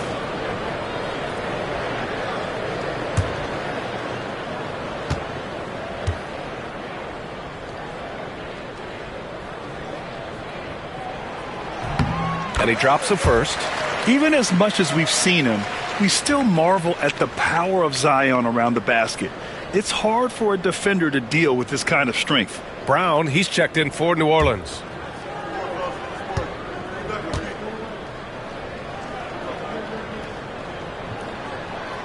That one's no good.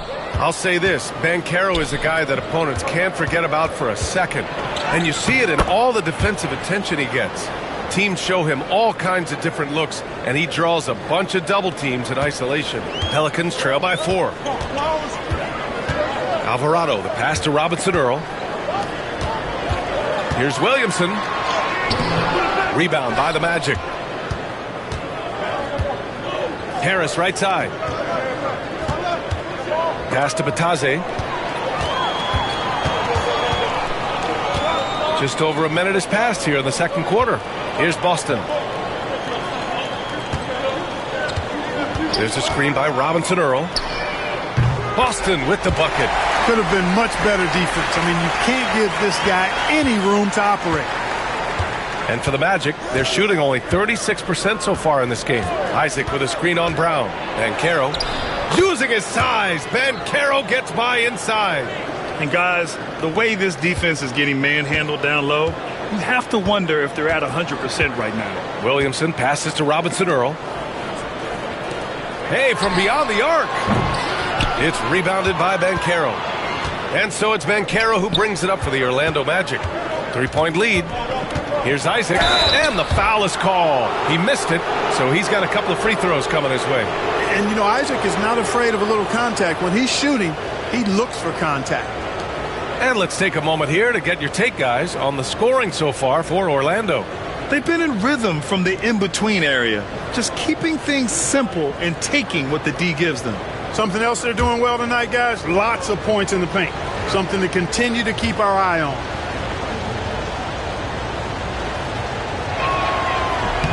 That one misses. And, you know, right now for me, it's all about confidence as it relates to Isaac. I mean, this guy has the tools to be special.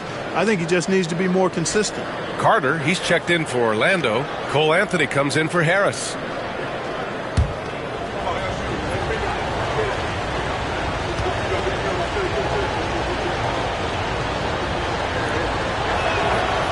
And he sinks the second. You know, Isaac had some injury struggles in his career, but he hasn't let that deter him.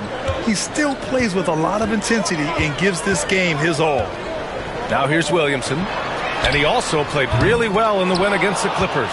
You gotta love how they've been crashing the boards, fighting hard for every miss. I certainly do. You know, I like to see guys do their work inside. Their rebounding has been excellent, and that's always important in a close game. Let's go now to the sideline and catch up with Allie LaForce. Well, Paolo Banchero grew up in Seattle playing pros every summer, and that gave him a huge leg up in the NBA. He said, quote, "They'd always tell me it's not as hard as you think. You just have to be focused and locked in." That's what led to me having that demeanor. Brian?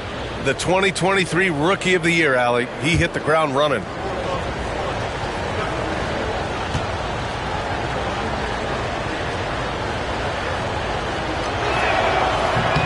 That free throw good from Isaac.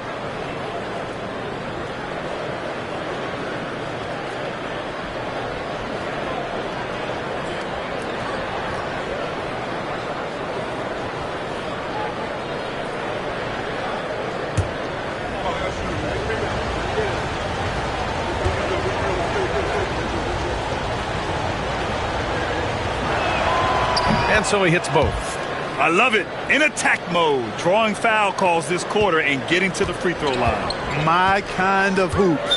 Straight ahead, playing downhill, and physical.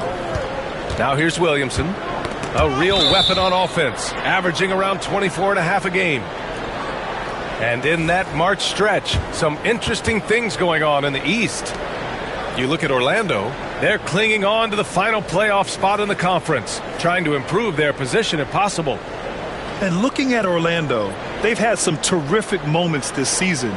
But where's the big leap upward that we've been waiting for? Yeah, and you know, we've seen them enough to know by now they're not going to make that switch from good to great at this point. Not this year anyway. Bataze's checked in for Orlando. Pass to Banchero. Anthony outside. Off target from three-point range. Pelicans trail by 6. Here's Boston. It's rebounded by Bataze. For Orlando, they've gotten 3 of 4 field goals in the second quarter. Now Anthony. The 3. Orlando again missing. For New Orleans, they've gotten nothing to go out of 5 attempts so far this quarter. To the middle. Here's Misi, and he takes that one up and powers it through. I just love the aggressive finish. Now, I'm thinking he's sending a strong message with that jam. That's exactly how you send it. 2 hands and down. And that one drops. Guys, I tell you what, feels like everything is coming easy to him. Just taking what he sees and capitalizing. Boy, they'd love if anyone could get a bucket. Yeah, their offense has been grinding to a halt. And we've got a timeout called by Willie Green. He wants to review the game plan.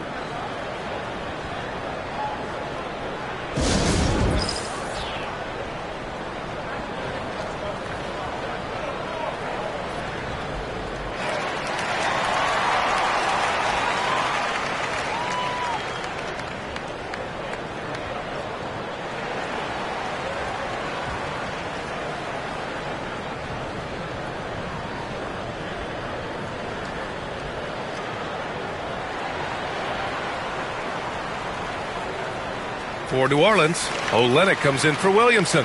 And it's C.J. McCollum in for Boston. Franz Wagner checked in for Orlando. Caldwell Pope comes in for Black. And just over 3.5 minutes played here in the second quarter. Olenek against Carter. Pass to Misi. Fires from deep. Drills it from deep. They are shooting it well from beyond the arc right now. Orlando leading by 3. Outside, Caldwell Pope. Outside, Carter. Anthony with it. From outside the arc. On target from range. Anthony's gotten himself on the board with a 3 there. That last shot got Anthony geeked up. He wanted some revenge. Pass to Misi. Now Olenek. There's a screen. From the top of the key. And it falls all over the rim and in. Olenek's got his second bucket of the night. We've got 1:23 left in the first half of basketball. Wagner up top.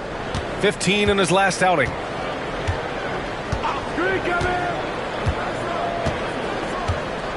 To the paint. Caldwell Pope against McCollum. Just 2 to shoot. Anthony with a bucket. Anthony's got 5 points now this quarter. The closer the better for Anthony, as is the case for most guys. He just wants to drop that one in. Here's Alvarado. It's rebounded by Batadze.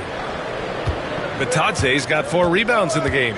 Oh, love the intensity in which they're hitting the boards. Guys, that's been the key to their lead. I mean, simply put, the effort they've displayed on the glass has been the difference. Now here's Anthony. They lead by 6. That's their biggest margin.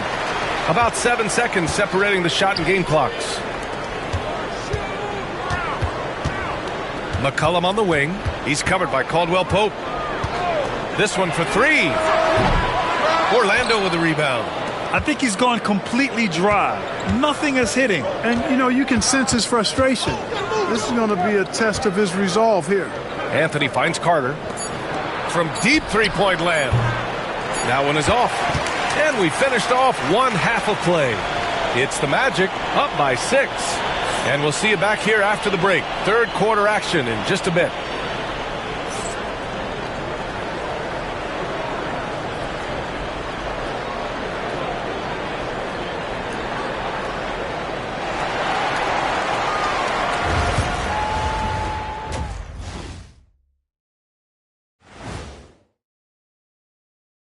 Hey, everybody.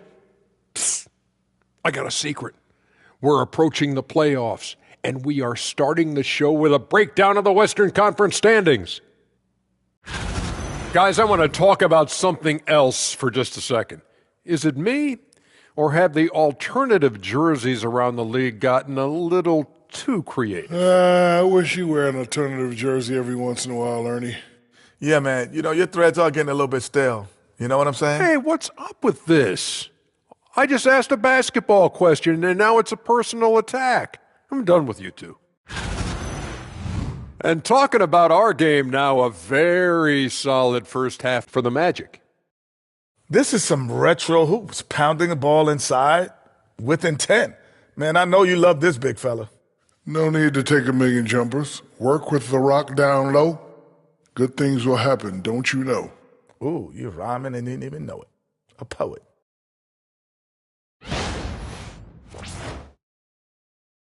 And that's it for halftime. Thank you for joining us. We send you back to Brian Anderson for the start of the third quarter.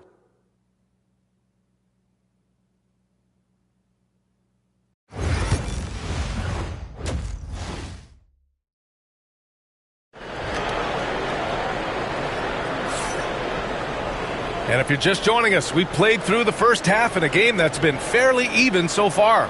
Paolo Banchero with a strong contribution so far in this one. They've leaned on him to provide a lot of offense, and that's how he likes it. And you know what? They've come at him a few different ways defensively, and nothing has slowed him down.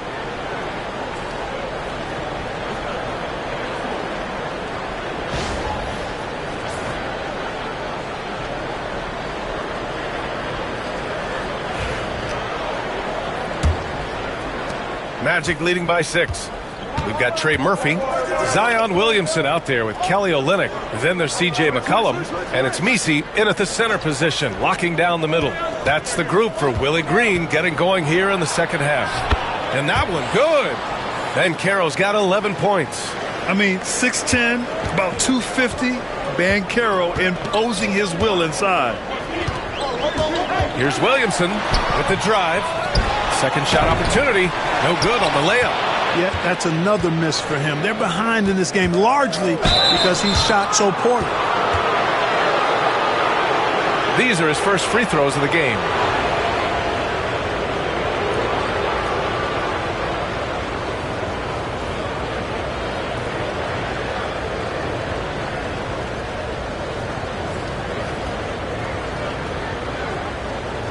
Take a break. Take a break. 2 shots.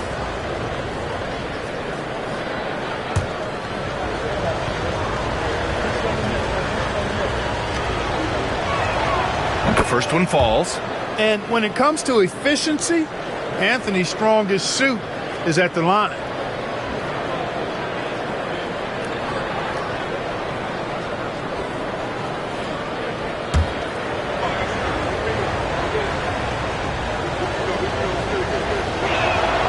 And Anthony drops them both.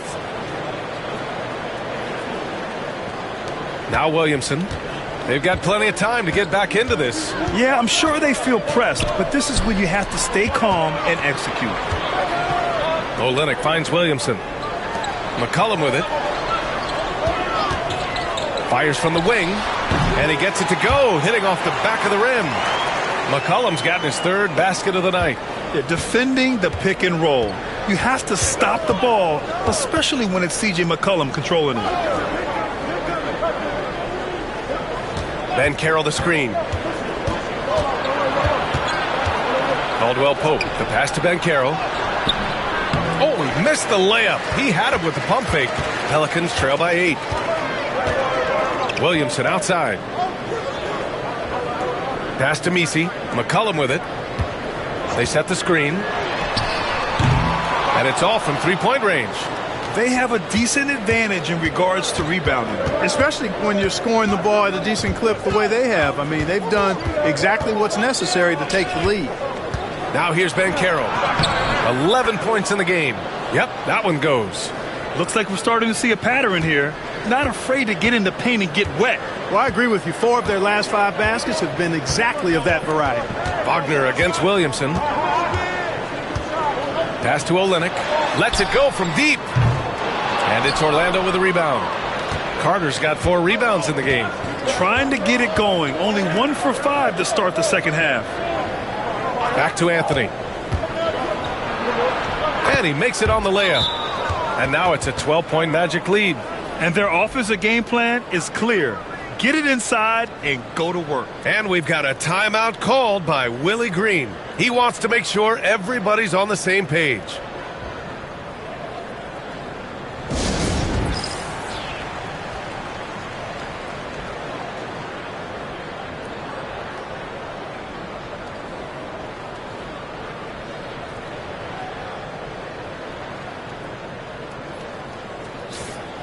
And now we'd like to bring you the real stats, real scores from the real NBA. Here are this season's team leaders in blocks. Orlando, number 1. And what's been most impressive about this team is how intense they've been on the defensive end. It's not just 1 or 2 guys getting blocks for them. It's been a team effort, which is why they lead the league in blocks per game. Now here's McCollum. He's got 7. Pass to Messi. Now here's Williamson. 6 on the shot clock. Nice work on the boards, paying off with a basket. Messi's gotten his 2nd bucket of the game. That kind of energy and hustle on the glass usually produces good results. Wagner, count that one. And the Magic lead by 12. And force feeding the ball inside. I mean, no reason to go away from what's working. And when you make 5 in a row in close like that, it also takes pressure off your perimeter guys, too. Shot's good by McCollum.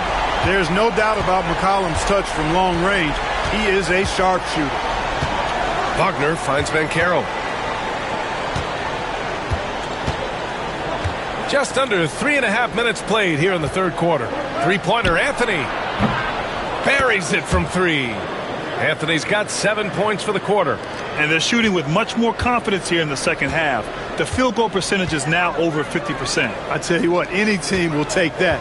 I mean, if you're shooting over 50%, it means you're getting the kind of looks you want on offense, and you're being smart about it, and you're knocking down the good shots that you get. And here's a look at some numbers for Kentavious Caldwell-Pope. And over the last 5 games, his field goal percentage has increased. And you can make a case his confidence as well because of this. Alvarado's checked in for New Orleans. And a change for the Magic. Black's checked in.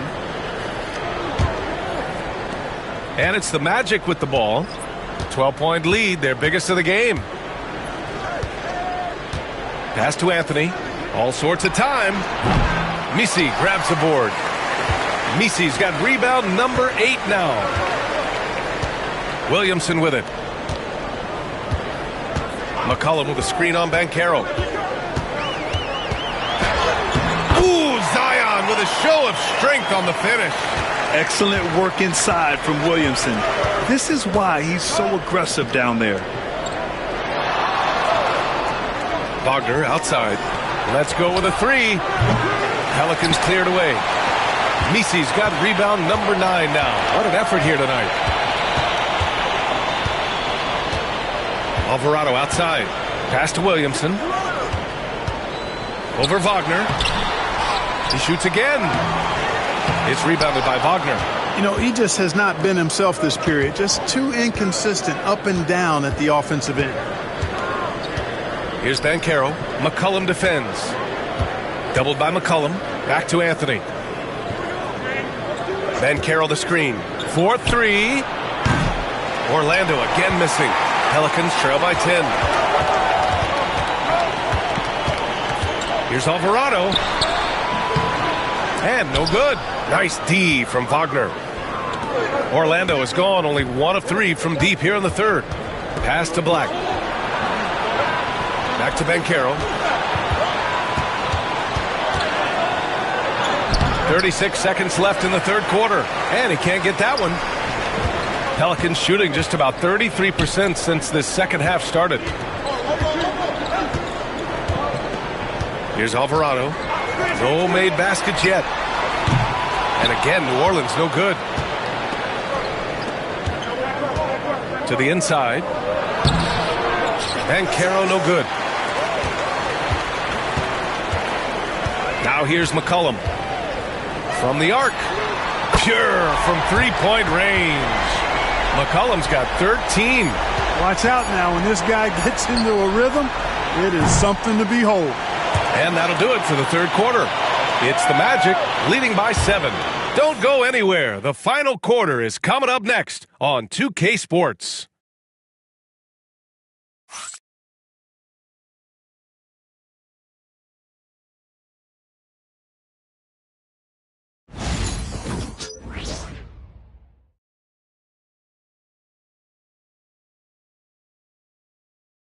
And a moment now as we take a look at our State Farm assist of the game. You know, I'm kind of stoked that this was a choice because I love this pass. A remarkable find. He put his court vision on full display. Yeah, and with the accuracy to go along with that vision. I mean, he put the ball in the absolute perfect spot. That's how you orchestrate it. Fourth quarter action is upon us. Thanks as always for joining us. So for Orlando right now, the tandem at 1 and 2, Black and Harris. Goga Batadze is out there with Jonathan Isaac. And it's Banchero in at small forward. Back to Brown. Goes up and lays it in nice and easy. Brown's got his first points of the game. A guy who knows how to finish inside. Brown gets it done in the paint. Here's Black. Banchero outside.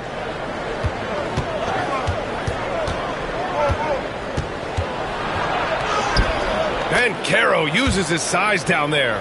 Oh, too big, too strong. It'll take more than that to stop Banchero. Pass to Boston.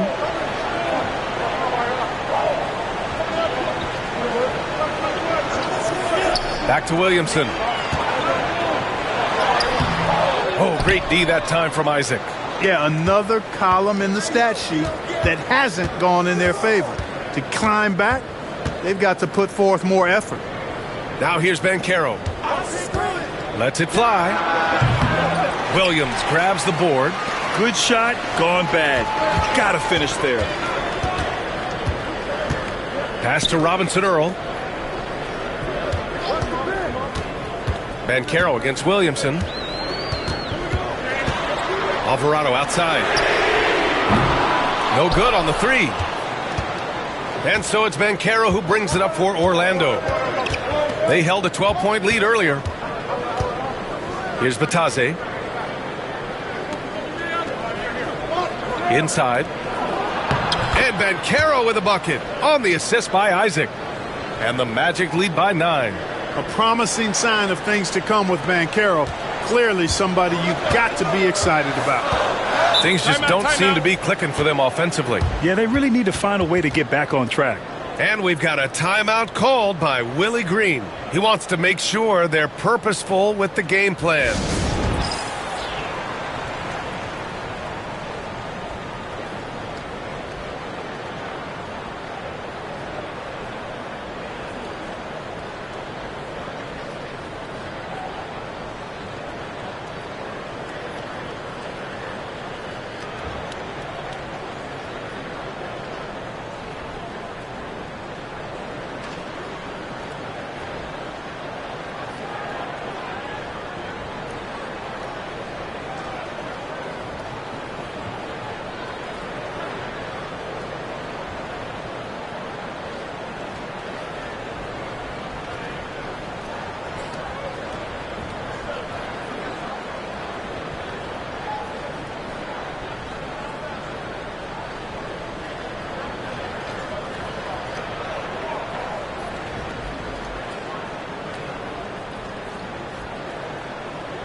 Both teams will make substitutions. And let's send it over to Allie LaForce. Hey, guys. Well, Willie Green had some advice for the team over that last break. He told his guys to, quote, turn it up, going on to say, only way we get out of this hole is with effort, incredible effort. So show me what you can do out there. It's a big ask, but we'll see what happens. Back to you. All right, appreciate it, Allie.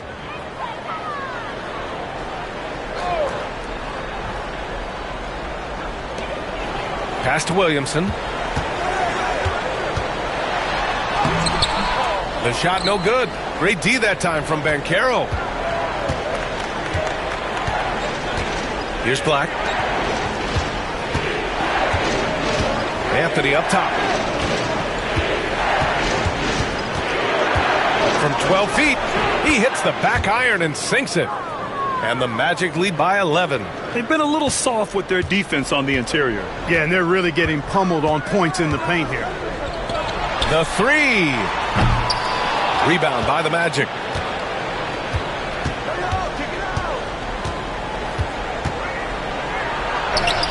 Uses the glass on the layup. Anthony's got 11 in the second half. Not just the move from Anthony, but he also follows the good move up with the bucket. Alvarado outside.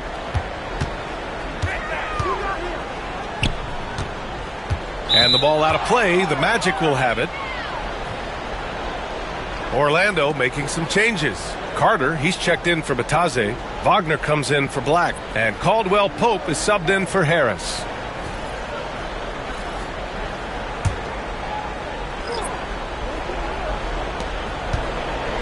Orlando leading by 13.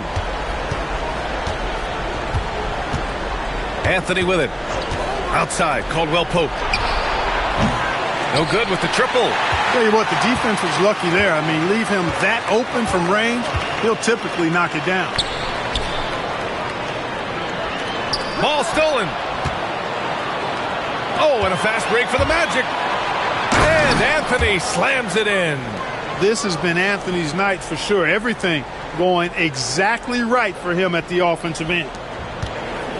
The Pelicans have gotten only 1 of 5 to fall here in the fourth. Timeout. And it's Willie Green calling the timeout here. Rallying his guys to make sure they all know the plan.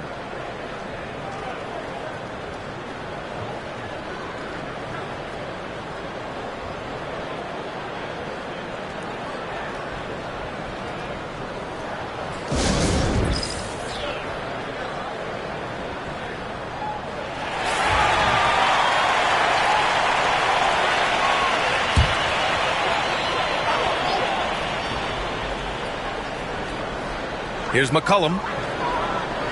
Over to the wing.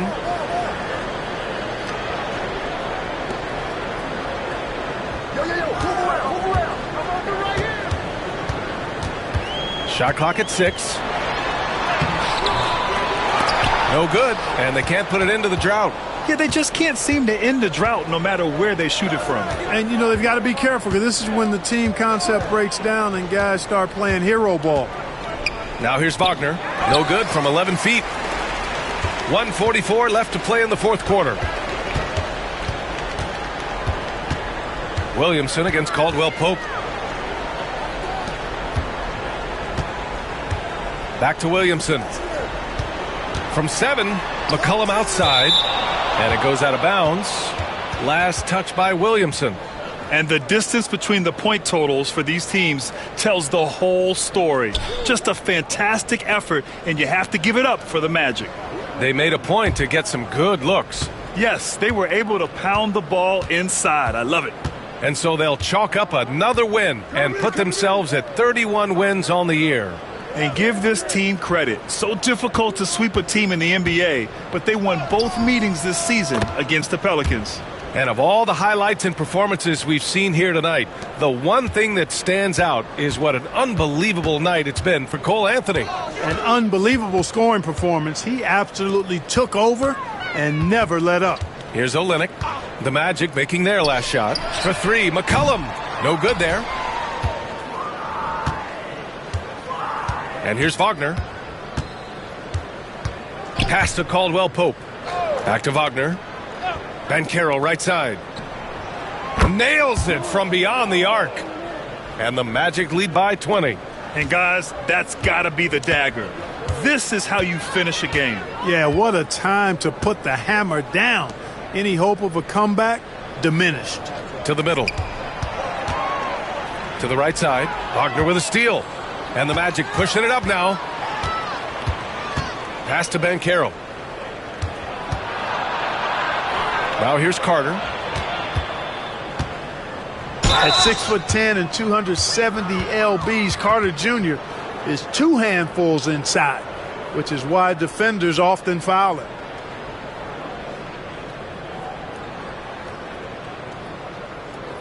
Take a break. Take a break. 2 shots.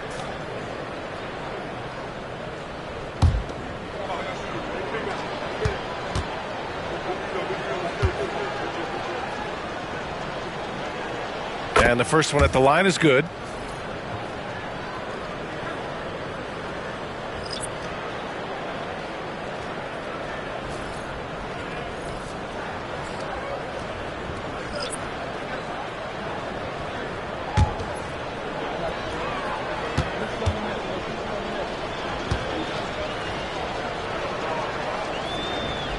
And so he's able to get 1 of 2. Now here's Brown. Defense right on him.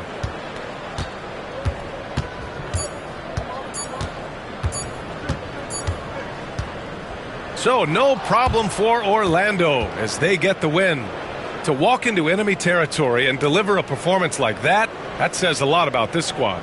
They really came in looking confident and didn't let anything shake them. This is what a dominant team looks like. And that's going to do it tonight, folks, for our broadcast. For Allie LaForce, Clark Kellogg, and Grant Hill, this is Brian Anderson saying thank you for watching the NBA, brought to you by 2K Sports. And we present the player of the game, Paolo Banchero.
Welcome, everyone, to NBA basketball here on 2K Sports. Tonight, it's Noche NBA. The playoff picture coming into focus now, Greg, with a good portion of this regular season behind us. And for the teams that are definitely in, they're trying to maintain momentum and health, right? But for the teams still clawing and fighting their way in, That's where it gets exciting. Here are the starters for Brooklyn. Down on the block, it's Johnson with Claxton. Thomas is out there with D'Angelo Russell. And it's Williams at the 3 spot. And the rejection by Claxton. Pass to Thomas.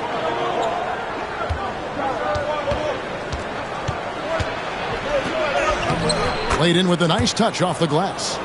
Okay, Cam Thomas showing off the handles. Look out. Here's Ball. Taking a look at his stats, he's averaging around 7.5 points a game. For 3, and Giddey gets it to go. And that's exactly what he's looking for, draining the triple. First quarter of play, 1 minute played. Johnson outside. Williams against Giddey. Russell looking around. Shot from the top of the key, and he gets the jumper to drop. That's a nuanced understanding of pick-and-roll play. D'Angelo Russell, nicely done. Hey, Greg, Kobe White has proven he can run the show. Yeah, well, he's more than just a scorer. He's become a quality playmaker with better decision-making. But his biggest improvement has been his efficiency. And once he got to the 10, I think he was surprised to find himself that wide open. But I think defensively, that is not the way you want to start. Giving up high percentage looks, that doesn't typically end well.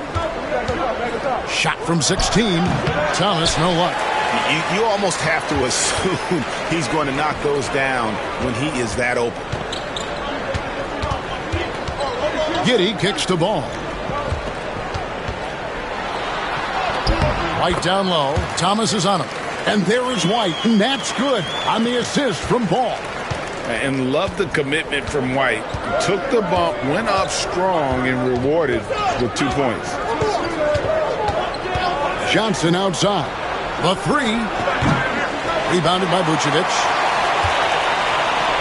For Chicago, they've gone 3 of 4 from the field to start out the game. White the pass to Giddey. Some nice ball movement here by the Bulls. The shot by Buzelis, no good. Nets trail by 3. Thomas surveying the D. And it's Chicago with the rebound. They defeated Indiana in their last game. Yeah, torrid shooting in that one. Some of it was good play calling. Some of it was just making tough shots. Well, give credit to a couple of their guys for their complete locked-in nature. They were just focused, and they made everything they looked at. And now to turn to our sideline reporter, David Aldridge. David. Kevin, Kobe White became one of the top candidates last season for Most Improved Player. He says, I always tried to just let the work show. I wanted to prove that I could be a starting guard in this league. I've just got to continue to get better every day, be aggressive, and be who I am. Kevin, back to you. All right, D.A., love that attitude. Vucevic a screen on Thomas. Here's White. And it's Russell with the rebound. And it's Russell with the ball. He'll bring it up for the Nets. They trail by 1. Nice move. Here's Claxton, and they call the foul, so he's got the and 1 chance here to make it a 3-point play. Yeah, coach's pet peeve there, no box out. To me, this is a common theme that's running through the league right now. Guys looking to leak out rather than box out. The Nets shooting their first free throw of the night here. Kevin Huerter, he's checked in for White. And the Nets making a change here as well. Johnson, he's checked in for Williams.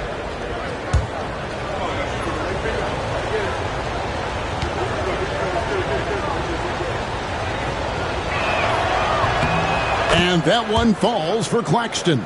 Doris, what's the key for a team like the Nets, who have to hit the reset button, so to speak? I think, Kevin, you have to find consistency at the head coaching position, because then you can set clear and achievable goals for your team going forward.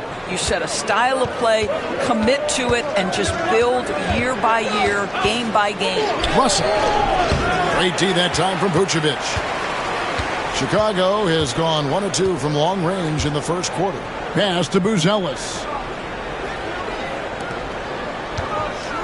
Vucevic down low. He's guarded by Russell. And here they come. Moving it up. Outside for Thomas. Second chance shot. And the Nets miss again. Chicago trailing here. Deep two from Ball. And he buries that one, drilling the rim on the way down. And Ball has tremendous confidence in that shot. As soon as the pass hits his hands, he's ready to pull up. Claxton the pass to Russell. Giddey against Thomas. Clock at 6. Back to Russell. Shoots over Ball. And again, no good by Brooklyn. Let's give some credit to the defense for how they're guarding this guy right now, because they're refusing to let him get comfortable. Well, defensively, if you allow him to get this close, you're playing with fire. He just happened to miss that one. Thomas, no good. Boy, a tough go for him in this quarter. You can see how desperately he wants to get things started. He just can't make a shot. Taking back the lead once more. Give these teams credit. Man, they are battling. Neither team willing to give an inch, and neither able to seize the momentum. This has been a fascinating one to watch. Outside Thomas, over Buzelis. Thomas gets the bucket. That mid-range is where Thomas may be his most effective and confident. Russell against Giddey. Pass to Vucevic. Over Claxton. And the defense really pressing up on him. Made that a tough shot. It's all tied in Chicago. And back in a moment as we'll get underway with quarter number 2.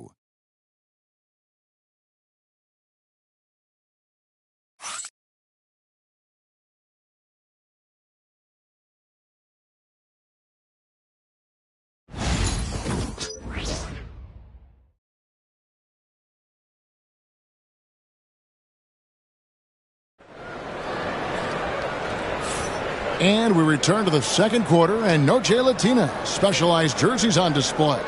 Welcome back, everyone. And looking at what we've seen for the Bulls, what do you guys think?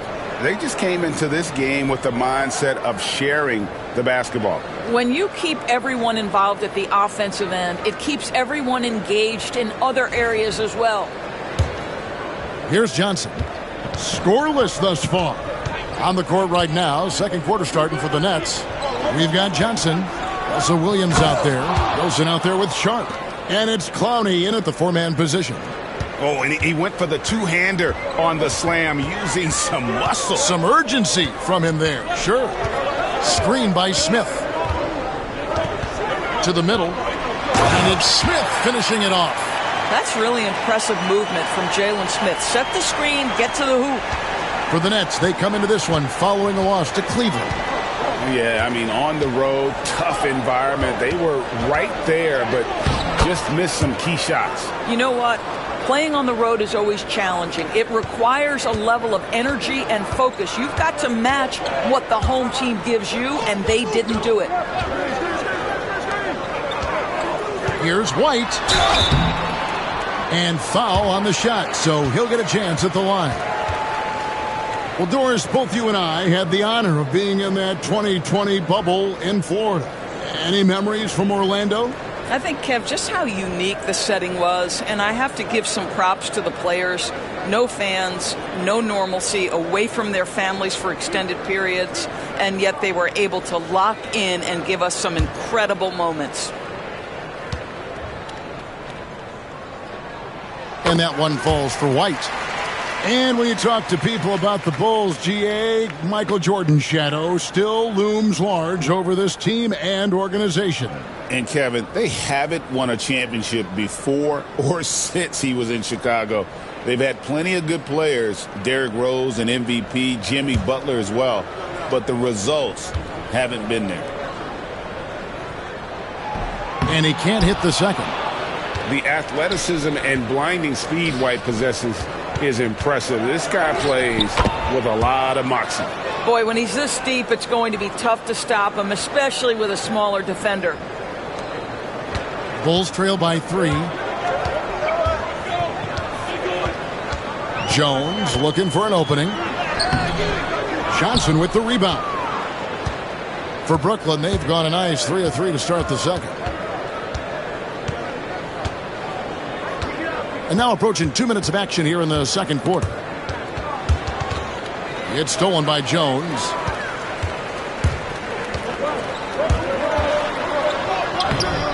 That shot, no good. Nice D from Williams. Brooklyn leading by 3.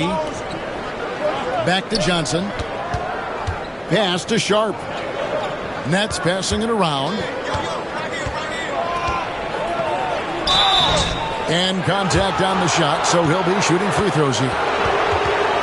Since moving back to Brooklyn in 2012, the Nets, Greg, have won just 2 playoff series. And just think about the all-stars they've had. KG, Pierce, Durant, Kyrie, Harden.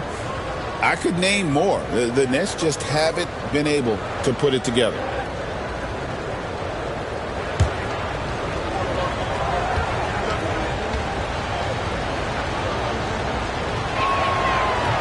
And he can't get the first one.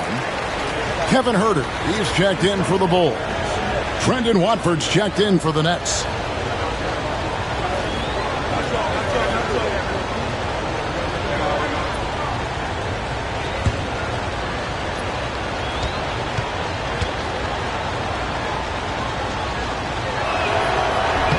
And he's good on the second. Bulls trail by 4. Now here's Jones.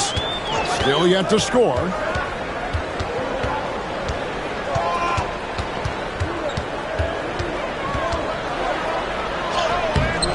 The rebound by Sharp. And for Brooklyn, they're shooting 47%, pretty solid. Let's check in with our reporter, David Aldridge. Hey, Kevin. Bulls coach Billy Donovan keeps perspective.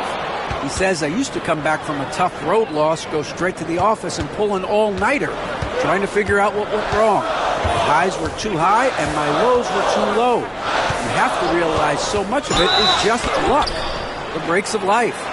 Kevin? That's right, D.A. We respect Billy Donovan as much as any coach in the NBA. But a good outlook there, you're right. Hey, thank you. And some stats here, guys. The scoring breakdown for Brooklyn. And, guys, they've done a great job feeding their bigs inside.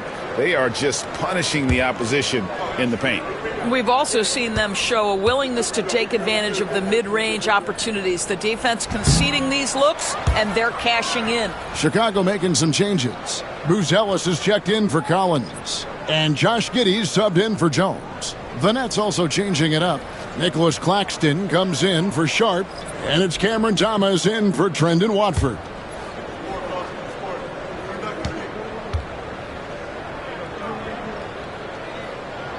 He hits the second from the line. It's the Nets now. It's a 5-point game. Johnson surveying the floor. Pass to Thomas. Outside Wilson. Now here's Johnson. Nailed from three-point land. Johnson's got 8 here in the quarter. Oh, great ball movement there.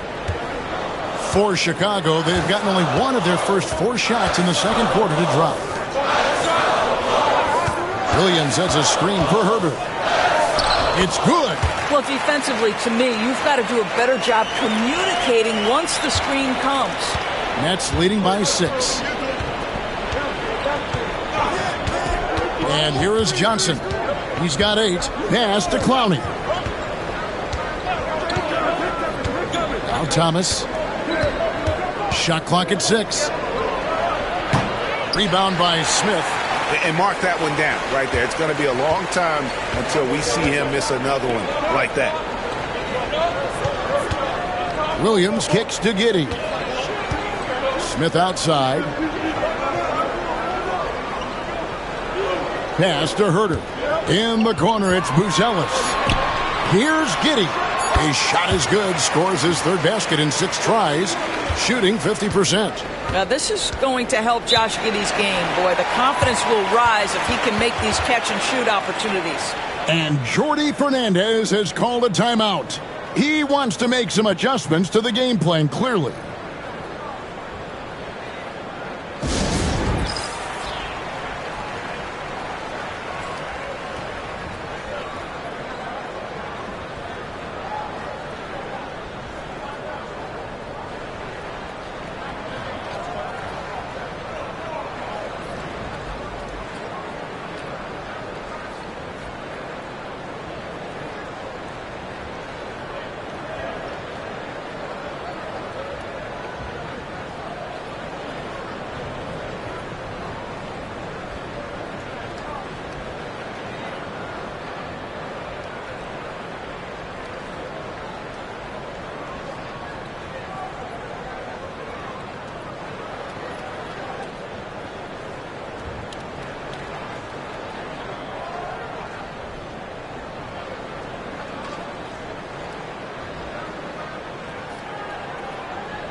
So for the Bulls, Vucevic checked in for Smith.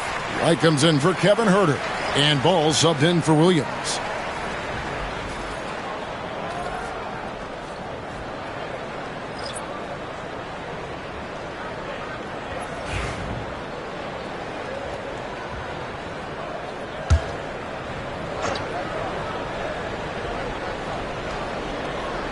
We've got 1:48 left here in the second. Johnson from outside. Rebound by the Bulls. Their next game is at the Rockets Arena in Houston for a game with the Rockets. That will kick off a 6-game road trip for the team. Yeah, in this quarter, they've had the right approach, driving and drawing, initiating contact, create opportunities, get to the line. The Bulls shooting their 5th and 6 free throws of the game.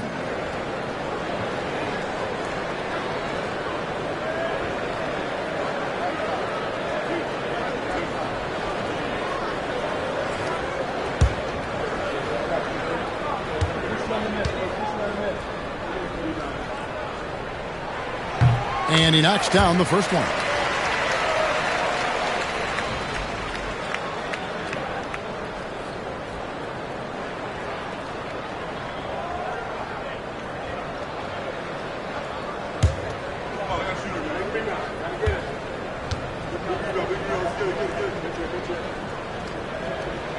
And that's good as he hits both of his shots. And so it's Brooklyn with it. Russell kicks to Thomas. Claxton sets the screen for Thomas. Good work there as it goes. Thomas got 6.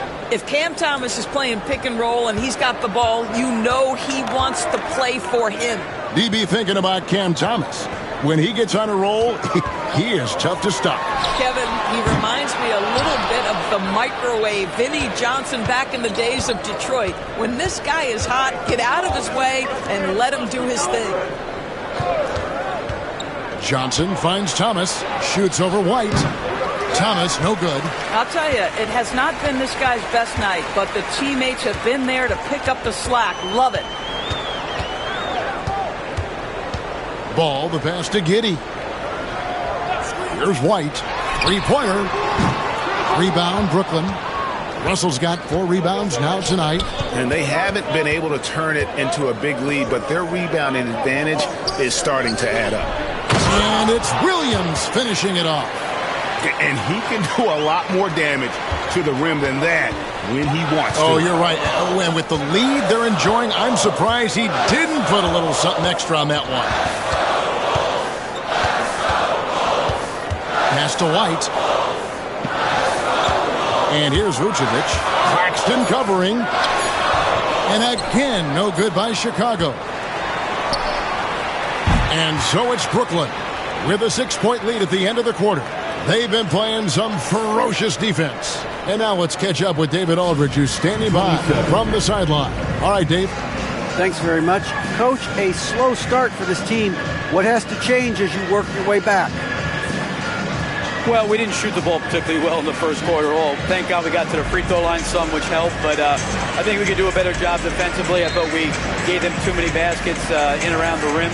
So we've got to do a better job stirring up the paint. We'll see if the defense picks up, Coach. Thanks for your time. Back to you. Thank you, David. And we'll be right back after halftime to start the third quarter. See you in just a bit.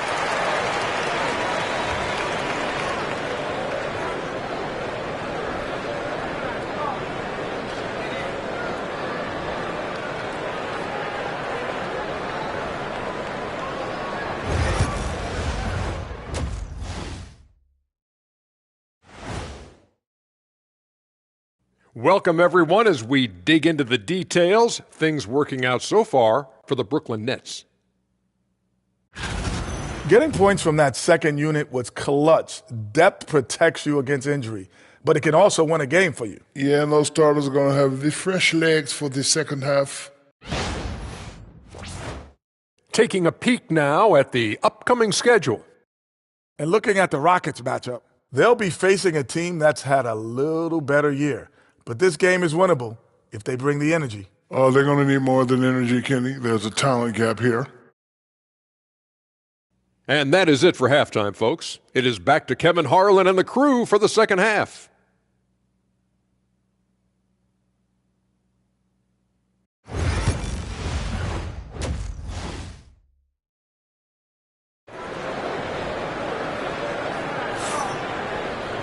And in that first half, we saw a pretty tight battle. We'll soon find out what sort of adjustments were discussed during the half. Keon Johnson really making a difference here. Man, how about the amount he's contributing in the scoring column through 2 quarters? He has been terrific. And one would expect that the defense made some adjustments at halftime, but he has the ability to answer right back.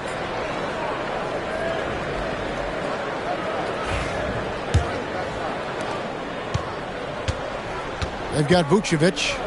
Josh Giddey is out there with Buzelis. Then it's Ball, and it's White in at the shooting guard position. That's the 5 out there for the Bulls. Williams kicks to Thomas. No good on the triple. And so White will bring it up for Chicago.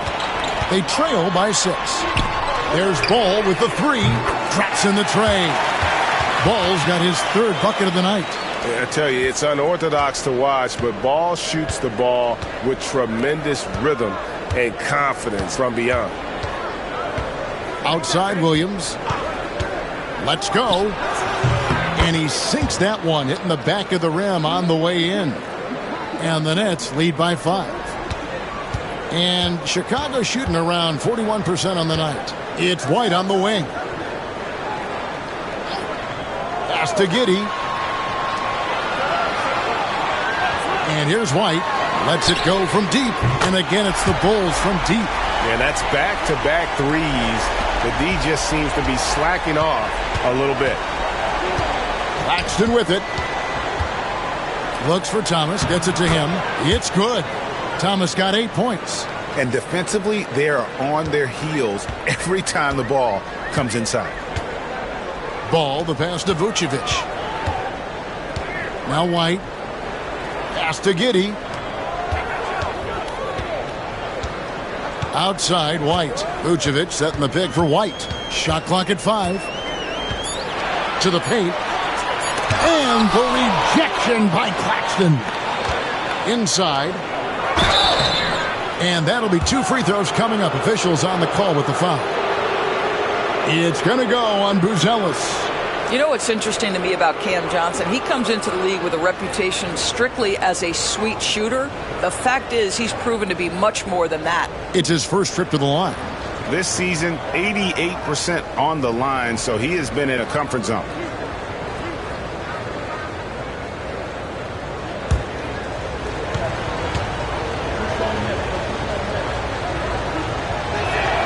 The first one falls. And you talk about complementary pieces, Doris. Cam Johnson could fit on any team in the NBA. And that is because, Kevin, he has got one of the most valuable skills in the game today. That's range shooting. He's got size and a quick release, and he just continues to grow on the defensive end.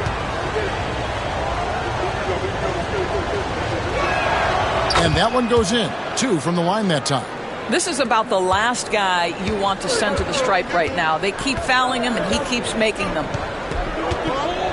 Ball finds Giddey.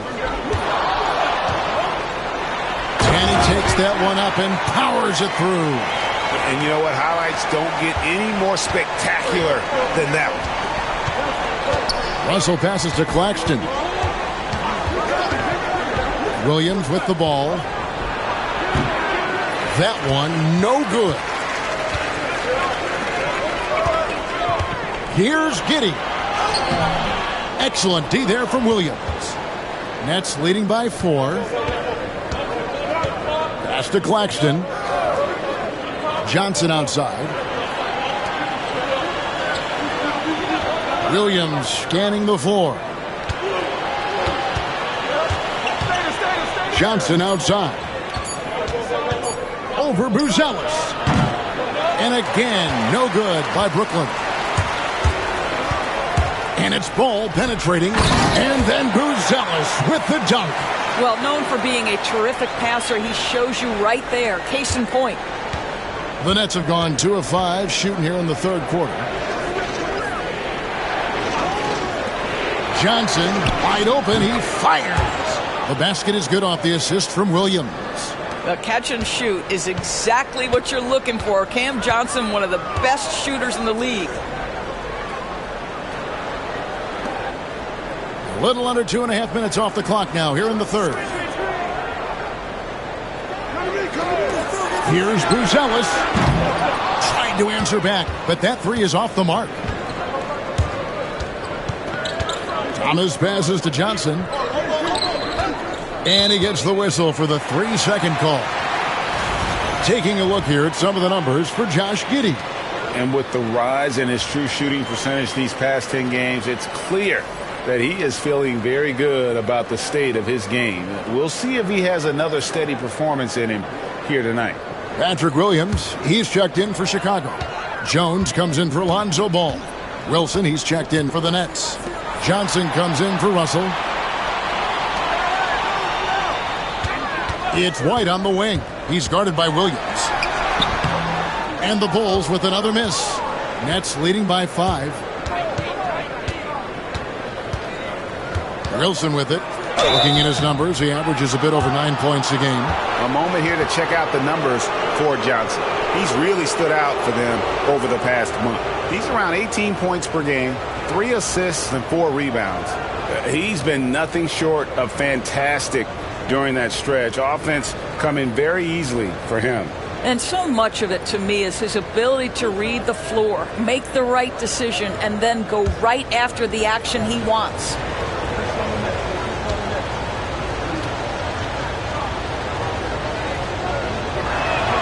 And he makes the first. Some changes for Chicago. Smith comes in for Buzelis. And Kevin Huerter subbed in for Kobe White. Sharps checked in for the Nets. Trendon Watford comes in for Williams.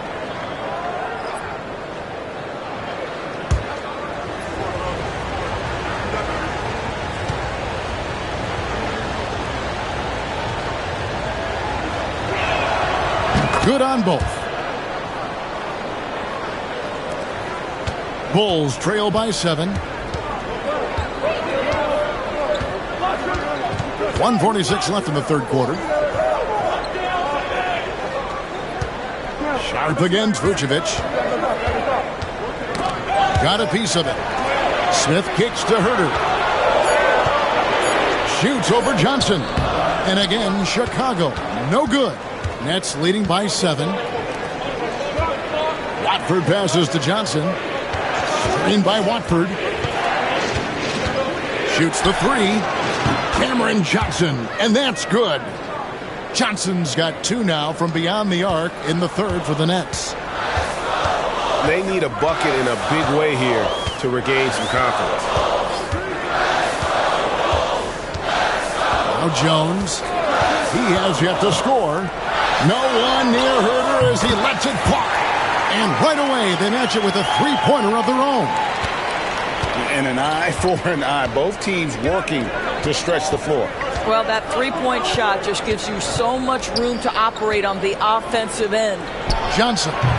Rebound by Smith. Listen, offensively, they're very comfortable with him taking that shot. It's a good look under very little pressure. He just can't convert. Vucevic against Sharp. Count that one, and the Nets' lead has been cut down now to just 5 on the basket from Vucevic. Well, Nikola Vucevic can score against excellent defense. That is a good finish in close. 3-second difference between shot clock and game clock. The shot by Watford, no good. Here's Huerter. He has 6. Pass to Vucevic. Fires the 3. And that's going to do it for the third quarter. Nets lead by 5. And we're coming right back after this break to get the fourth quarter underway.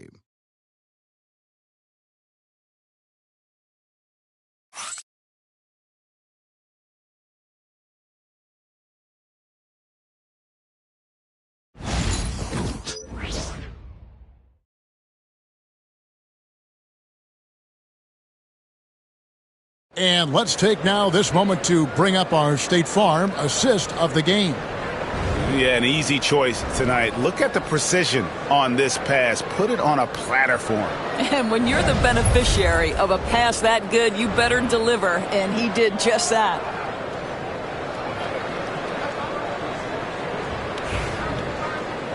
Well, this has been a great contest so far, and I imagine the fourth quarter could have even more action in store for us. On the court for the Nets, getting the fourth quarter going. We've got Wilson, Watford out there with Johnson. Then it's Sharp, and it's Clowney in at the 4 spot. Here's Herter. Rebound, Brooklyn. Sharp's got his 4th rebound in this one. Watford with it. Pass to Sharp.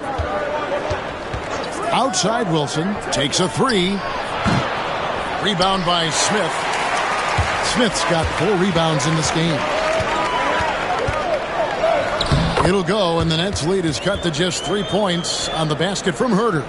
And you want him taking big shots for you in big moments. That one was as easy as it gets. Boy, when it's this close, you try not to give up these kinds of buckets. Boy, you got to do better defensively.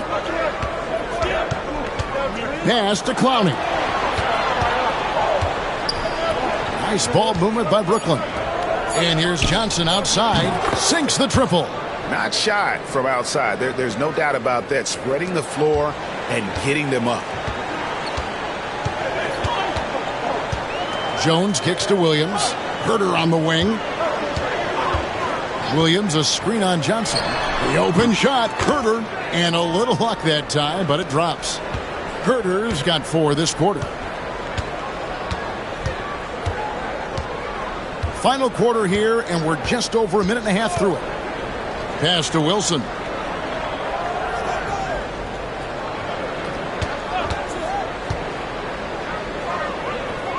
Brooklyn needs to get off a shot here. Here's Watford. Rebound by Smith. Bulls trail by 4. Here's Jones. And he banks in the layup. They're scoring boatloads of buckets. It's raining buckets from inside. Pass to Clowney. Johnson with it. He's defended by Herter. Here's Clowney. Back to Watford. Here's Sharp. It's rebounded by Herter. Well, Chicago's gotten fewer than half of their three-pointers to go down tonight. They're 4 for 9. Screen by Smith. Jones, no one around him. A miss that time would have put him up. Brooklyn's gone 1 of 2 from three-point range here in the 4th. Back to Watford.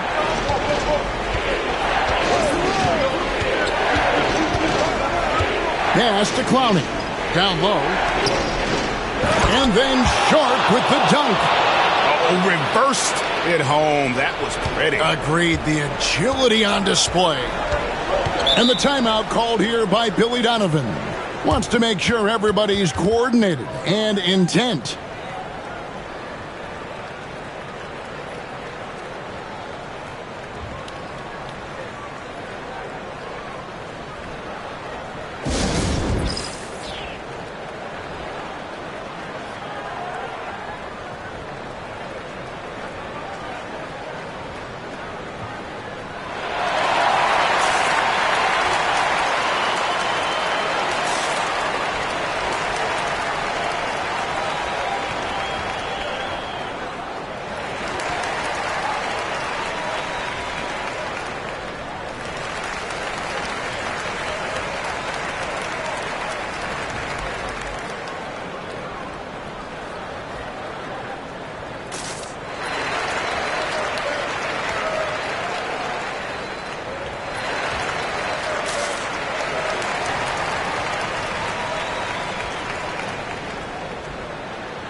So Chicago ends up going with the new group.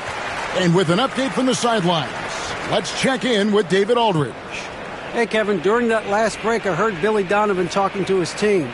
Now, he's not pleased with the perimeter game on both sides of the ball. He told his guys, we aren't working hard enough out there. We need to shut down the perimeter on defense, and on offense, we have to focus from good to great. Guys? Thanks, David. On the wing, Giddey.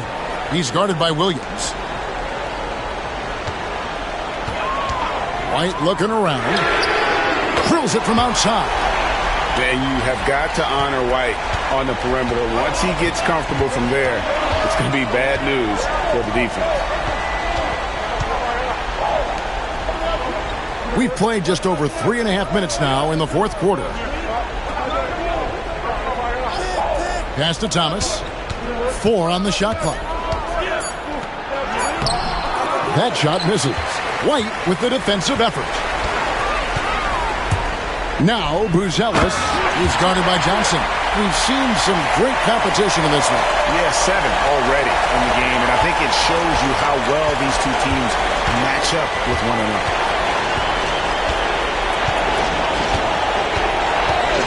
1:56 left to play in the final quarter. Here's Williams. Hits the front of the rim and out. And so it's Ball with it. He brings it up for the Bulls. They've only given up 5 points here in the fourth quarter. White, wide open. He fired. That 3 off the mark. Brooklyn trailing. Out to Russell. Takes the 3. Buzelis grabs the board. Chicago has gotten a lot of looks from outside tonight. 5 of 12. Giddey, no good. Brooklyn's gone 1 of 3 from outside the arc since we've reached the fourth quarter. Size and athleticism by Cam Johnson. How about that vertical? For Chicago, they've gone 5 for 9 from the field in the final quarter so far. 11 feet away, and it's Vucevic missing. The Nets have gotten only 3 of their 9 field goal attempts to go down since the end of the third. Pretty cold down the stretch. Thomas outside. Frames it from downtown. And that one sends the bench into a frenzy. I'll tell you, these guys have worked so hard together. Everyone pulling in the same direction. Beautiful to watch. To the paint. Here's Vucevic. It's good. And he has brought them to within 2 points. Vucevic so confident in himself, and his teammates come along with him. Guys, they're not going to be in any rush on this possession. Not with the lead. Now's the time to burn some clock. If ever there was a player who relishes the spotlight, and this moment, it is Cam Thomas, folks. And Billy Donovan decides to call timeout. This is a huge moment, folks, in this game. And he wants to be prepared.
.29 seconds left in the fourth quarter.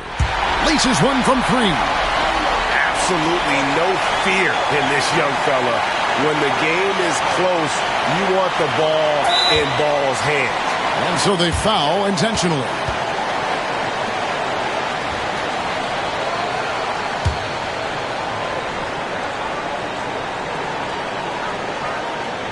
Guys, this possession could decide their fate. They have to be careful with the ball.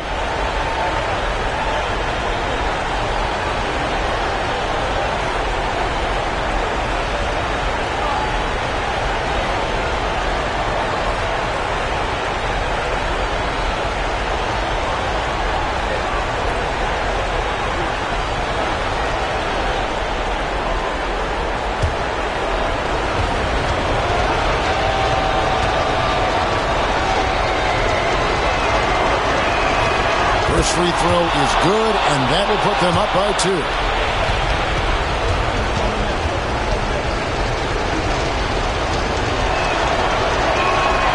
So he gets them both, and it's a 3-point game. A bit of heroics at the line right there as he bumps their lead to 3 and makes things a little easier for them defensively. Pass to Vucevic. 12 seconds left in the fourth. It's in! And what a sensational bucket to bring them within 1. And they need to stop the clock, so there's a foul.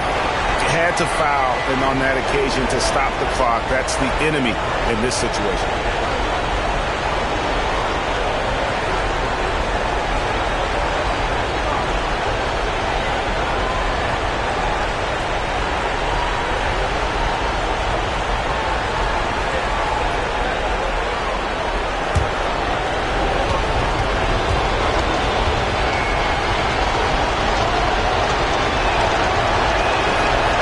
The first one, and that will put them up by 2.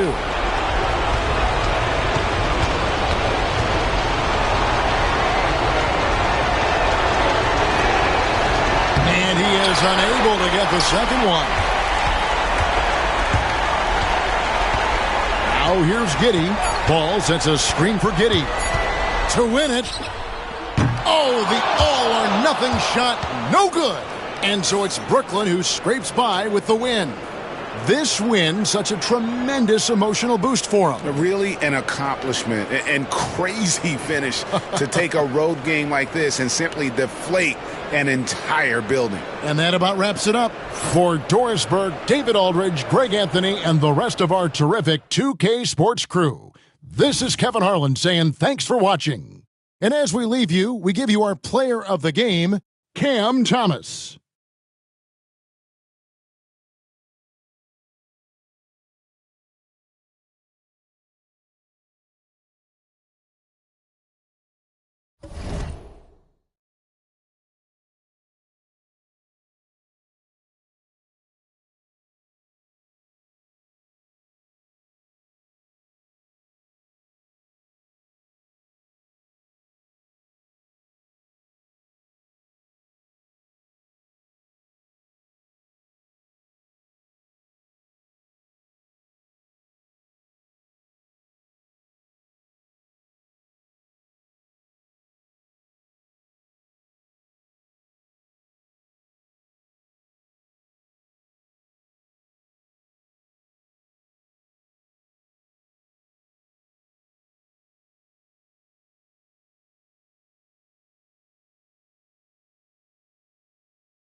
And a peek into the locker room. Players soaking in the It's the NBA on. Brent, we're now in the later stages of the season. What would you say to teams that are out of the playoff picture? Well, there's a couple things that you can do, BA. It's you continue to rely on the guys who've gotten you to this point, which is a grind, and you want them to understand how long the season is, and that if you're going to be successful, it's going to be hard. And then the other thing you can do is turn over some minutes to younger players, obviously, to get development, put them in those situations, and continue to build those relationships for the strides that those players need to take come the offseason. Let's take a look at our starters for Sacramento. DeRozan and Murray in at the forward spots. Malik Monk is out there with Zach LaVine. And it's Valanciunas in at the center position.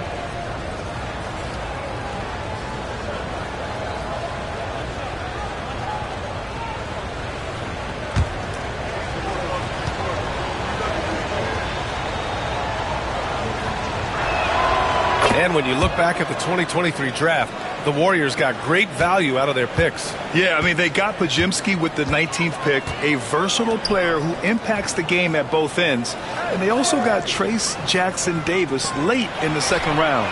And he is a fundamentally sound big man with great upside. And that's how you share the ball. They got what they wanted, and Butler put the finishing touches on it. Outside Monk. Outside LaVine. DeRozan for three. They get it again. Outside for LaVine. Here's the three. The putback. It's good on the putback. Valanciunas has got his second basket on the night. Yeah, it's so hard to move a mountain, trust me. Major damage on the boards being done by Valanciunas. Pass to Curry.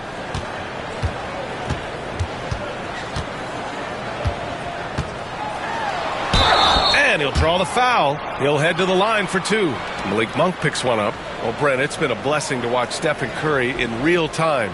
But he's the kind of player, his highlights will stand the test of time for years. The best shooter that's ever played the game. Yes, it's been a real treat, BA, to watch all of that happen. But I gotta give credit to Steph. The early part of his career, shaky with the injuries. The confidence never wavered.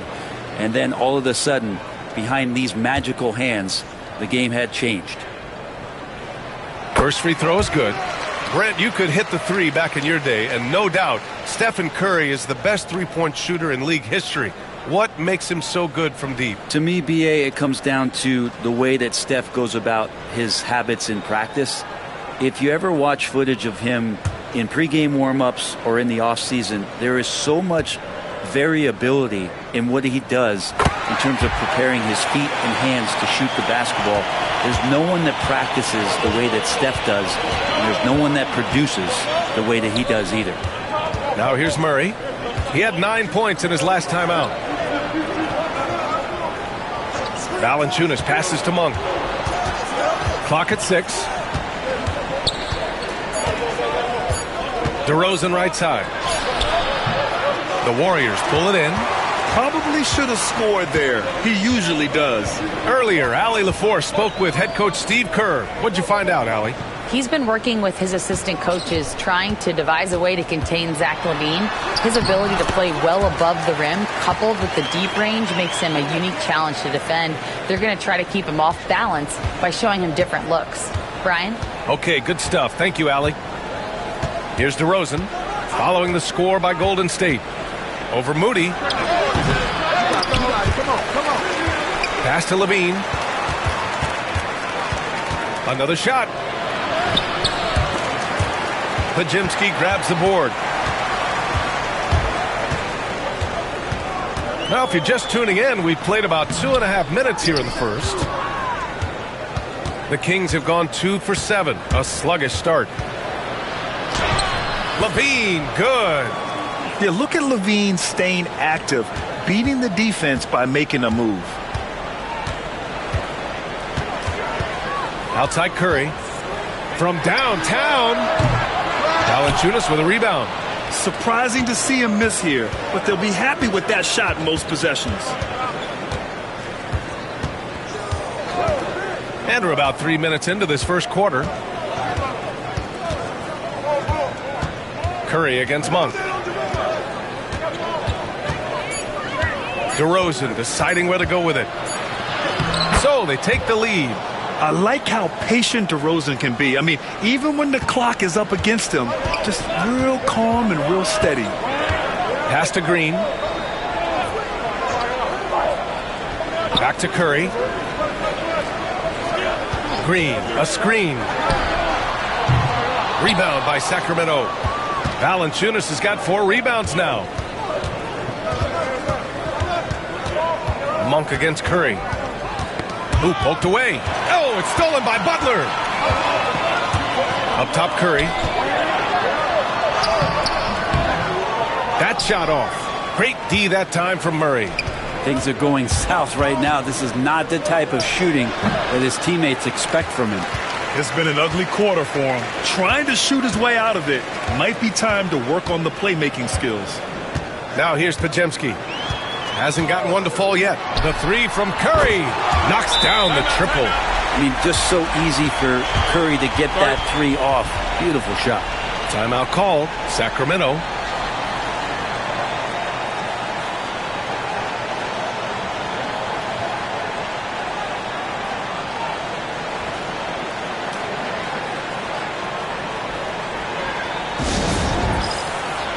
A big group substitution here for Sacramento. Lyles, he's checked in for Valanciunas. Crowder comes in for Murray. Ellis is checked in for DeRozan. And it's Carter in for Monk. And Brent, the Kings have the pieces to compete and finally creating some stability. Yeah, after that 16-year playoff absence, just being a factor in the West has Sacramento and their fans really, really exciting. Again, the pieces are there. Will they push it this year to get back in the mix? And it's the Warriors with the ball, following the score by Sacramento. Butler on the wing, covered by Crowder. Pass to Armstrong, 6 to shoot. Off target with the 3. The Kings have gotten 5 of 11 shots to go. Here's Levine. Crowder outside. From behind the arc. Warriors with the rebound, coming off a win against the Blazers. And you know they had a great plan going into that one. And then made the right adjustments along the way. Well, the great thing about watching that game was that we saw it through their offense, and they showed a few different looks that they settled into and played well. This game has been like a seesaw. Both teams going back and forth at one another. Yeah, everybody trying to get away from one another, and the threads are keeping them close. This has been highly competitive. Now here's Butler. He picked up 15 in their last win against Portland. Pass to Armstrong. Here's Butler.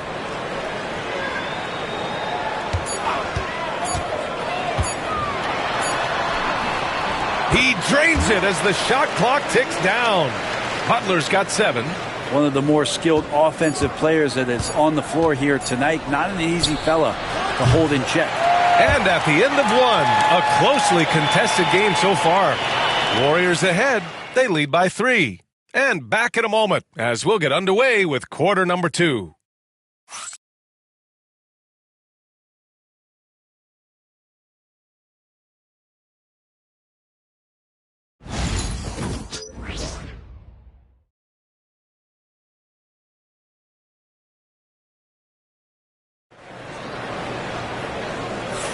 And some good action in the books as we get back to a game that's been pretty close so far here.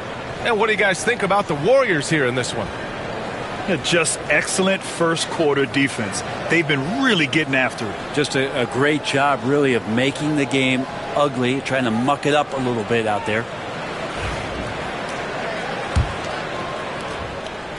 And Curry's got the ball here for the Warriors. It's a 3-point game. Curry and Hield to the sharp-shooting backcourt. Kuminga is out there with Trace Jackson-Davis. And it's Post in at the 5, down low. That's the group for Golden State as we kick off the second quarter. Oh, those dunks from Kuminga ignite his team. They feel like that's more than 2 points. Now here's Carter. Still without a bucket. Here's Ellis. Ooh, and they immediately answer back with a dunk on the other end. and nobody putting out much of an effort to stop him. Surprising, in a close game, a lack of energy on defense. On one side, inspiration. On the other, devastation. Just terrible defense. I don't know how he missed that shot. And that one makes him 2 for 2. He's in his rhythm. Well, Brent, there's some players who never stop talking trash on the court. Was that distracting to you? Not really, B.A. That's kind of the fun part of the game when somebody's trying to get under your skin a little bit. If it's not just playing defense and it comes with a little chit-chat, that sometimes draws your attention and makes you focus a little bit more. Ellis passes to DeRozan. Outside Carter. Takes a three. The rebound by Post. Golden State has gone 0 for 2 from outside in the second quarter. Let's check in with our reporter, Allie LaForce. Well, Coach Steve Kerr said of Jonathan Kuminga, we were trying really for a long time to get him to attack, get the ball in the paint and dunk it because he's unstoppable there. You just don't know when something's going to click, but it has clicked, and it's beautiful to see. He has certainly found his lane, Allie. Thank you. Carter. And he drops in the layup off the glass. They are passing the ball around tremendously right now. Carter against Curry. Wow, Curry takes the hit and finishes inside. That's tough. Tough finish. Steph's not just a great shooter, but really great numbers through the years as being an elite finisher. Sacramento calls timeout.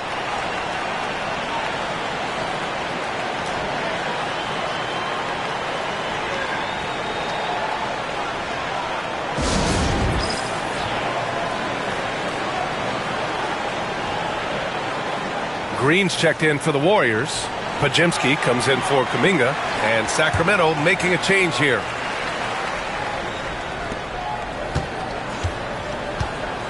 And here's Monk. Coming in off 21 points in his last outing. And it's all tied up. Larabia's gotten himself going with a triple. His first basket of the game. And this is something DeRozan has really improved upon. A solid playmaker who looks to involve his teammates.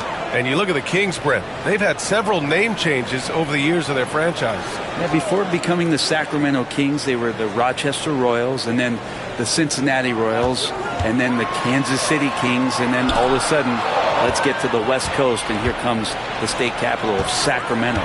It's not really affected the winning, has it, B.A.? But Grant, despite the Warriors' success over the last decade, it hasn't always been this way for this franchise. Yeah, they didn't have many winning seasons before they got Steph, Clay, and Dre. And you know, B.A., from 1978 to 2012, they made the playoffs just 6 times. This is his first opportunity at the line this evening.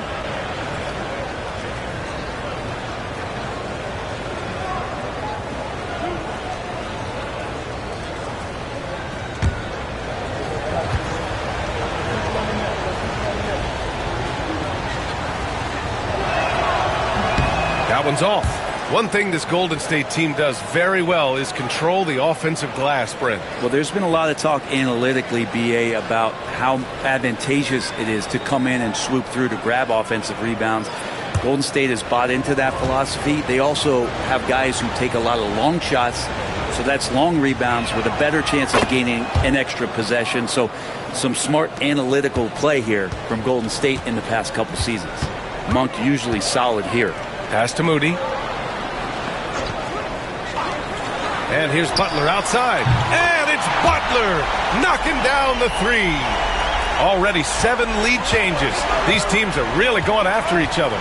It's been a brutal game to play, but a fun one to watch.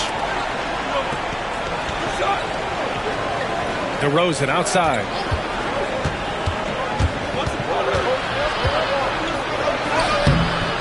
No good. Nice D from Moody. And so it's Curry with it. He brings it up for the Warriors. And at home for the next game, it'll be New York pulling in to face them. Pass to Green.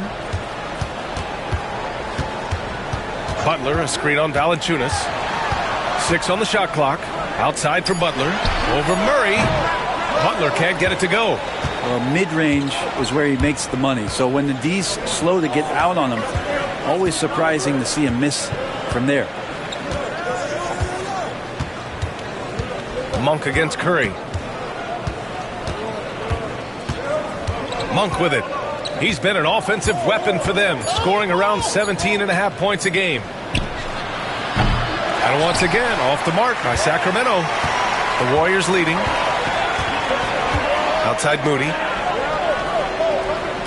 And here's Curry for three. Rebound by Sacramento. Valanciunas has got his 5th rebound in this one. Teammates right now covering up for the type of off performance he's having. In terms of scoring, this has not been his best night.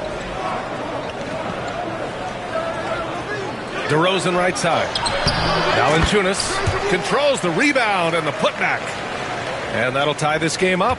You know, big guys like Valanciunas have spent a lot of time in this league understanding where the ball is going to come off of that rim on a miss. He was in great position that time.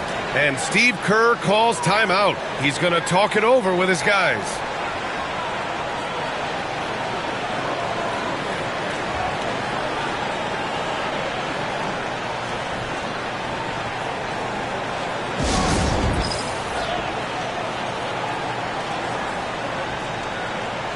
And the Warriors making a switch here. Hield's checked in. Ellis is checked in for Sacramento.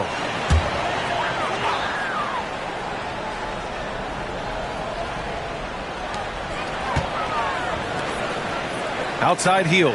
Moody from outside. And it's Sacramento with the rebound. This has been a close game in a lot of ways, but they do have an edge on the boards. And the basket by Monk. And they're trending in the right direction after a rough first quarter from the field. 44 seconds left in the first half of this game. Pass to Hield from about 19. Valanciunas with a rebound. Valanciunas has got his 7th rebound here tonight.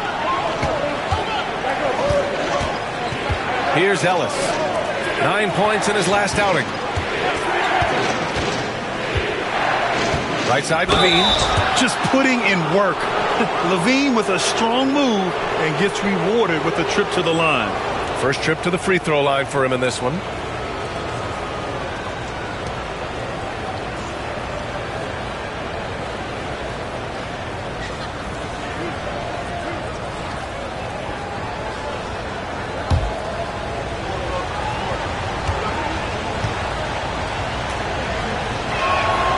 That free throw good from Levine. You know, Zach LaVine is so energetic out there on the floor. You gotta love a guy who consistently plays at a very high effort level like that.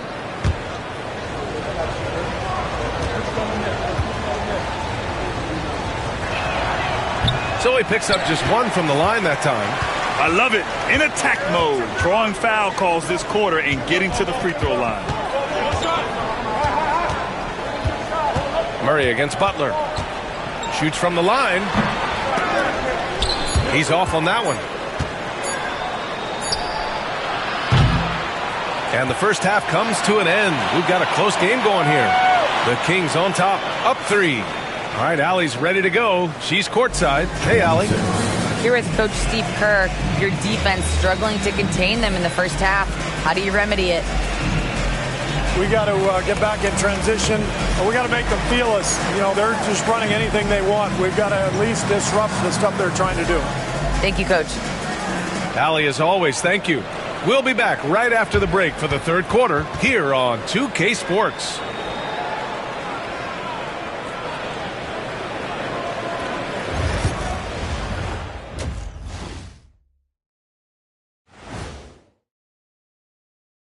And greetings from the 2K studios. Here at halftime, the Sacramento Kings in a tight game.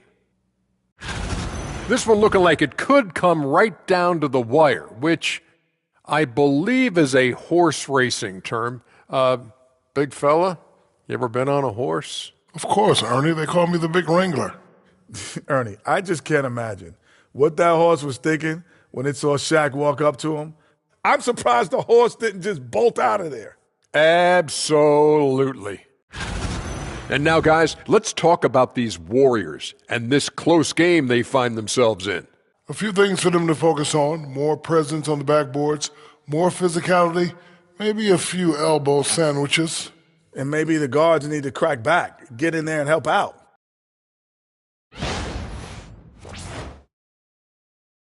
Thanks for tuning in. Now we head back to Brian Anderson for the start of the third quarter.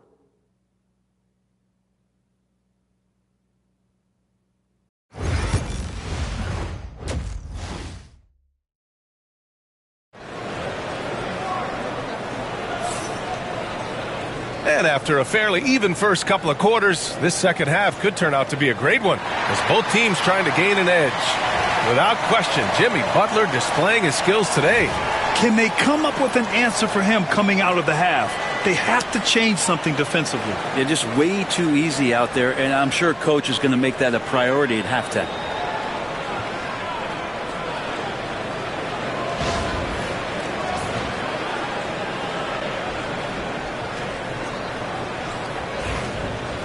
Second half of basketball is upon us, and we may be in for an exciting finish based on how close of a game we've seen so far. Taking a look at the Kings, DeRozan and Murray in at the forward spots. Zach LaVine out there with Malik Monk, and it's Valanciunas in at the 5 spot. And Butler giving you the full buffet of the things he can do. And it's DeRozan with the ball for the Kings.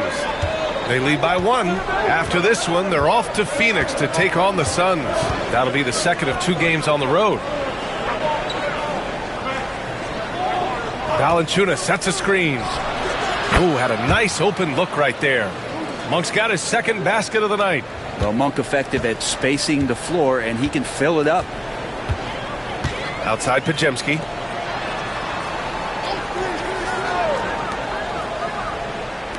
For 3. The rebound by Murray. The Kings lead by 4. Well, Brent, in his short career, Keegan Murray has shown flashes of stardom. Yeah, and I think B.A. coming in, the idea was that Keegan Murray is going to be a complimentary wing shooter, and he's shown that he can do just that. He's taking strides as a defender, but his ability to shoot the ball and have confidence this early in his career, that's impressive. Sacramento shooting their 6th and 7th free throw shots in the game. Shooting 2.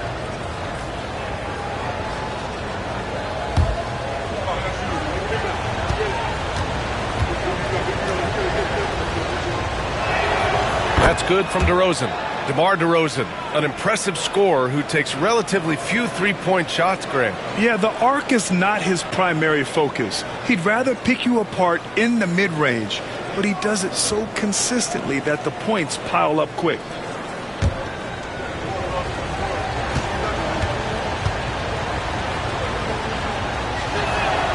DeRozan hits them both.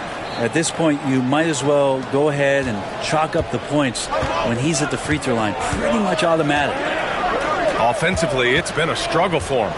Yeah, they need to string together some shots to have any kind of chance. Gives us a chance to catch up with Allie LaForce. Brian, the Warriors play a unique style predicated on passing and cutting off the ball. Stephen Curry said the main goal is to just force the defense to make as many decisions as you can.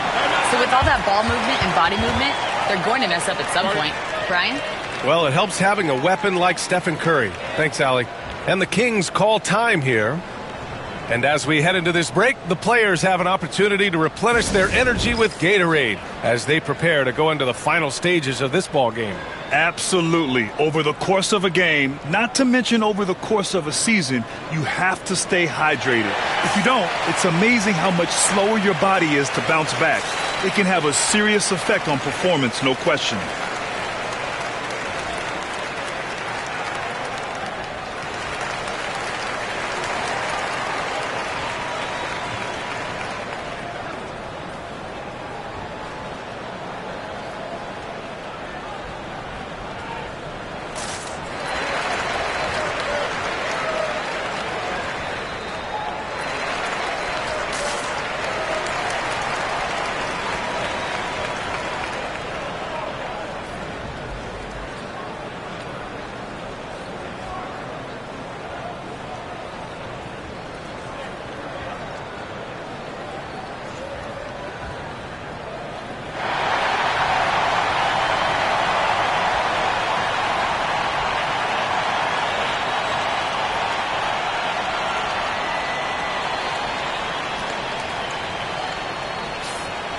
All right, let's go to the 2K leaderboard and see which teams have been the NBA's best in the rebounding department. The Warriors, 4th. This team has done a great job of hitting the boards, and they do tremendous work boxing out.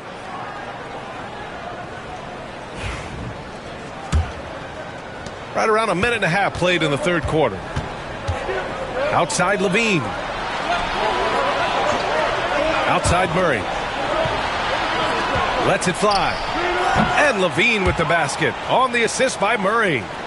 Levine's got 5. And Levine knows he has the green light to take these shots, and his confidence is really impressive. Outside Curry. Green with a screen on Levine. 5 to shoot. Here's Podziemski. Rebound by Sacramento. Valanciunas has got his 8th rebound here tonight.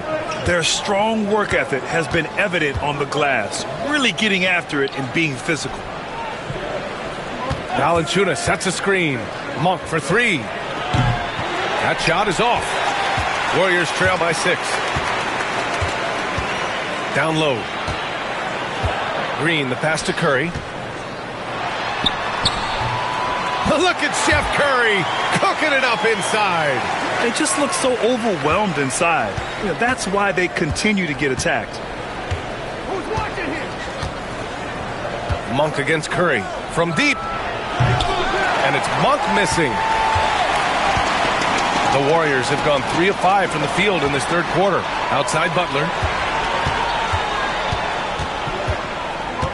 Third quarter here, and 3 minutes have come off the clock. Sacramento grabs the miss. They kick it out to Murray. To the paint. Here's DeRozan. DeMar, strong move inside. And that's where the frame of DeRozan comes into play. So good at bodying up to get his. They need something good to happen here. Yeah, they've gone way too long without a score. Green. Rebound by Sacramento. Valanciunas has got 9 rebounds in the game. Boy, he's getting it done. And DeRozan, here we go. Murray passes to Monk. Curry with a steal. Down low. Here's Green. Oh, look at Green getting his inside. Well, Draymond Green with only one thing on his mind when he gets that close, and that's collecting 2 points. Outside Levine. There's a minute 54 left in the third. Hits the trifecta. Levine's got 5 points now in the quarter.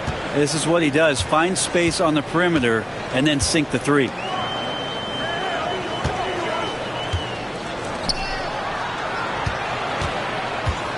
Green in the post. Valanciunas on him. So it'll be 2 free throws. He was fouled in the act of shooting. That's on Jonas Valanciunas. I mean, so much glue in this guy as Draymond focuses on making all the winning plays that he possibly can.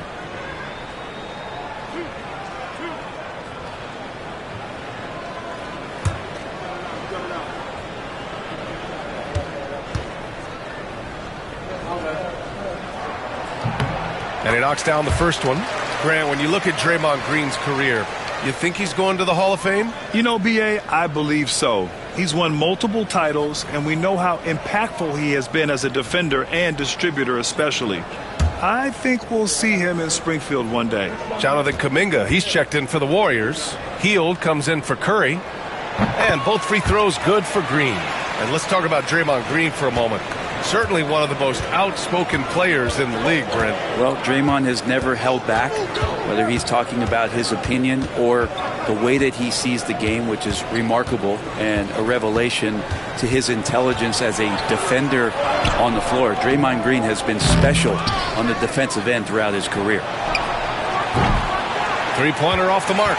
Ooh, he missed an easy chance to put some points on the board. He won't get a much better look at that kind of shot again here probably tonight. Outside Butler.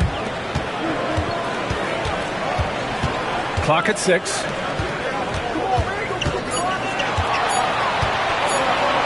The 3 is up. He buries it from 3. Butler's got 15. I don't think there's a moment on the floor that Jimmy Butler does not feel the utmost confidence. Lyles a screen. Monk for 3. Knocks it down from distance. And in the second half here, they're shooting a terrific percentage from 3. And so it's Butler who brings up the ball for the Golden State Warriors. Outside heel. And here's Kuminga for 3. Ellis with a rebound. The Kings lead by 5. To the inside. Crowder finds Levine. And it's Jimmy Butler with the foul. That's foul number 2 for him.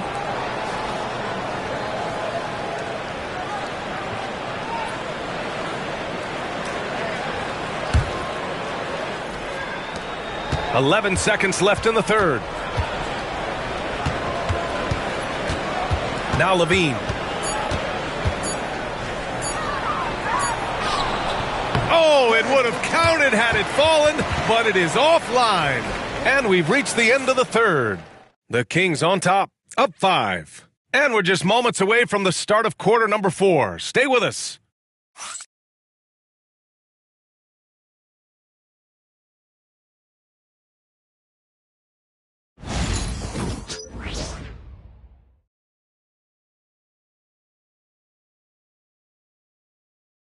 And it's time now to bring you our State Farm assist to the game. And I'll tell you what, this was a no-brainer tonight. Take a look at the precision on this feed. Couldn't place it any better. Well, there's a way to break down the defense with the handle, but you can do it with the pass. Prime example of that right there. Well, this has been a great contest so far. I imagine the fourth quarter could have more action in store for us. Curry and Hield to the sharpshooting backcourt. Trace Jackson-Davis out there with Jonathan Kuminga. And it's Post in at the center spot. That's the Warriors 5. Here's Ellis. Knocks down the long J. And the Kings lead by 8. Easy look when the defender isn't fighting over the screen. Yeah, coach over there just asking for one simple thing, and that's some effort. Got burned on that one. Pass to Post. Outside Kuminga. Shot clock at 6. Carter against Curry. Misses the 3. Used the pump fake well, but he couldn't capitalize. Here's Crowder, and Crowder with the jam. And anytime Crowder gets to the rim, he likes to send a message. Warriors trail by 10. Pass to Jackson-Davis. Kuminga with it. And here's Curry.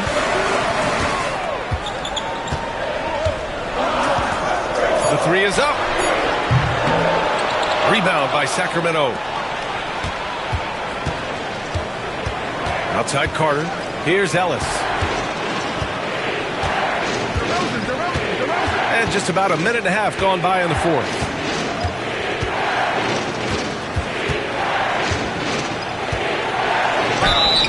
Oh, and there's the whistle on the shot. So 2 free throws for him coming up. And a moment here to take a look at the scoring breakdown for the Kings. What a performance for Beyond the Arc in this game. They stuck to their guns, and it's paid off all game. Well, if we add another thing to it, it's about the urgency they've played with. I mean, you look at the eyes of these guys. They're focused, wanting to get up tempo, and that's helped them score on the fast break. And he makes the first. Pajemski's checked in for Jackson-Davis. Jones, he's checked in for Sacramento. Malik Monk comes in for Carter.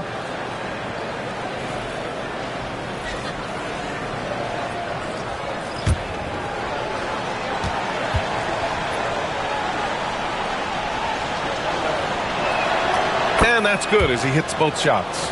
If they keep hitting free throws at this clip, it'll help them seal the deal. Now here's Curry. We're about 2 minutes into the fourth here. Pajemski. And again, no good by Golden State. They've shown the power inside. Their rebounding effort has been sensational. DeRozan outside. He shoots. The rebound by Post. Post has got his 4th rebound in this one. Well, there's more he could have done in this game for sure, but it hasn't kept them from pulling ahead. And they're pushing it up. Here's DeRozan. And DeRozan, the hang time. And one of the game's better athletes. DeRozan puts a lot of pressure on your transition defense. And Steve Kerr calls timeout. No doubt he's going to utilize the opportunity to make sure they're all on the same page here.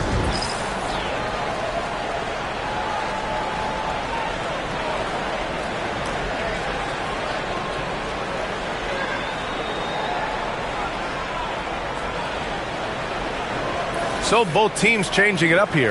Time now to hear from our reporter, Allie LaForce. During that break, Coach Steve Kerr had some advice for the team. He did his best to light a fire under them, saying, we have to fight. Now is the moment. We have to come out of this deficit swinging. Guys? All right, Allie, thanks once again. Butler goes for it inside. That is a tough 2 right there from Butler. Really his calling card. Rugged play and 100% effort. Levine passes to Murray. And here is DeRozan. Moody defends with the 7-footer. And DeRozan with the basket on the assist by Murray. And the Kings lead by 14. Here's Curry. Outside Butler. Back to Curry. 3-pointer. Oh, Curry doing what he does best. It doesn't matter. I mean, once Steph Curry crosses half court, you're in trouble. Sacramento leading by 11. We played just over 3.5 minutes now in the 4th quarter. DeRozan outside over Moody. And it's DeRozan missing. The Warriors have gone 2 of 5 from the field in this final quarter. The shot by Butler, no good. The Kings have gotten 4 shots out of 6 attempts to drop so far in the 4th. Muscling in, DeRozan.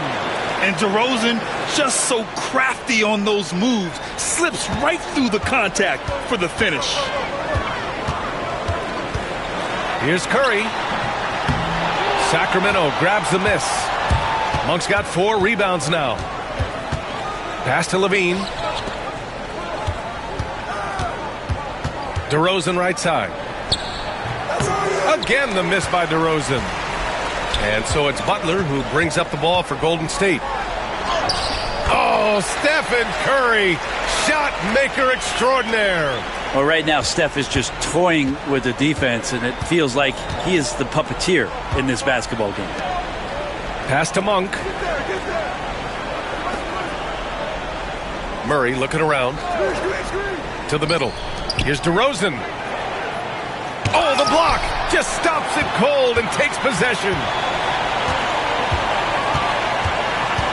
Outside, Green. Curry against DeRozan. Now here's Butler. 6 to shoot. Over Murray. And he gets the friendly roll as that one goes. You don't call him Jimmy Buckets for nothing. The Kings have gotten 5 shots out of 9 to go in this 4th. On the wing, DeRozan. Pass to Levine. Back to Monk. And here's Valanciunas. Outside Monk. Valanciunas with a screen on Curry. And it's Monk missing. At this point, it just feels like it's over. You want to keep expending energy, or do you want to start thinking about the next one? And it's Sacramento's ball. 9-point game. Outside Levine.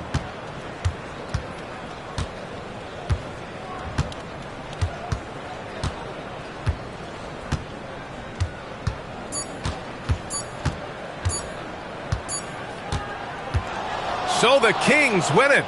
Exceptional effort on the road. They were ready and they were focused. Focused indeed. I mean, it takes a strong mental approach to block out the distractions.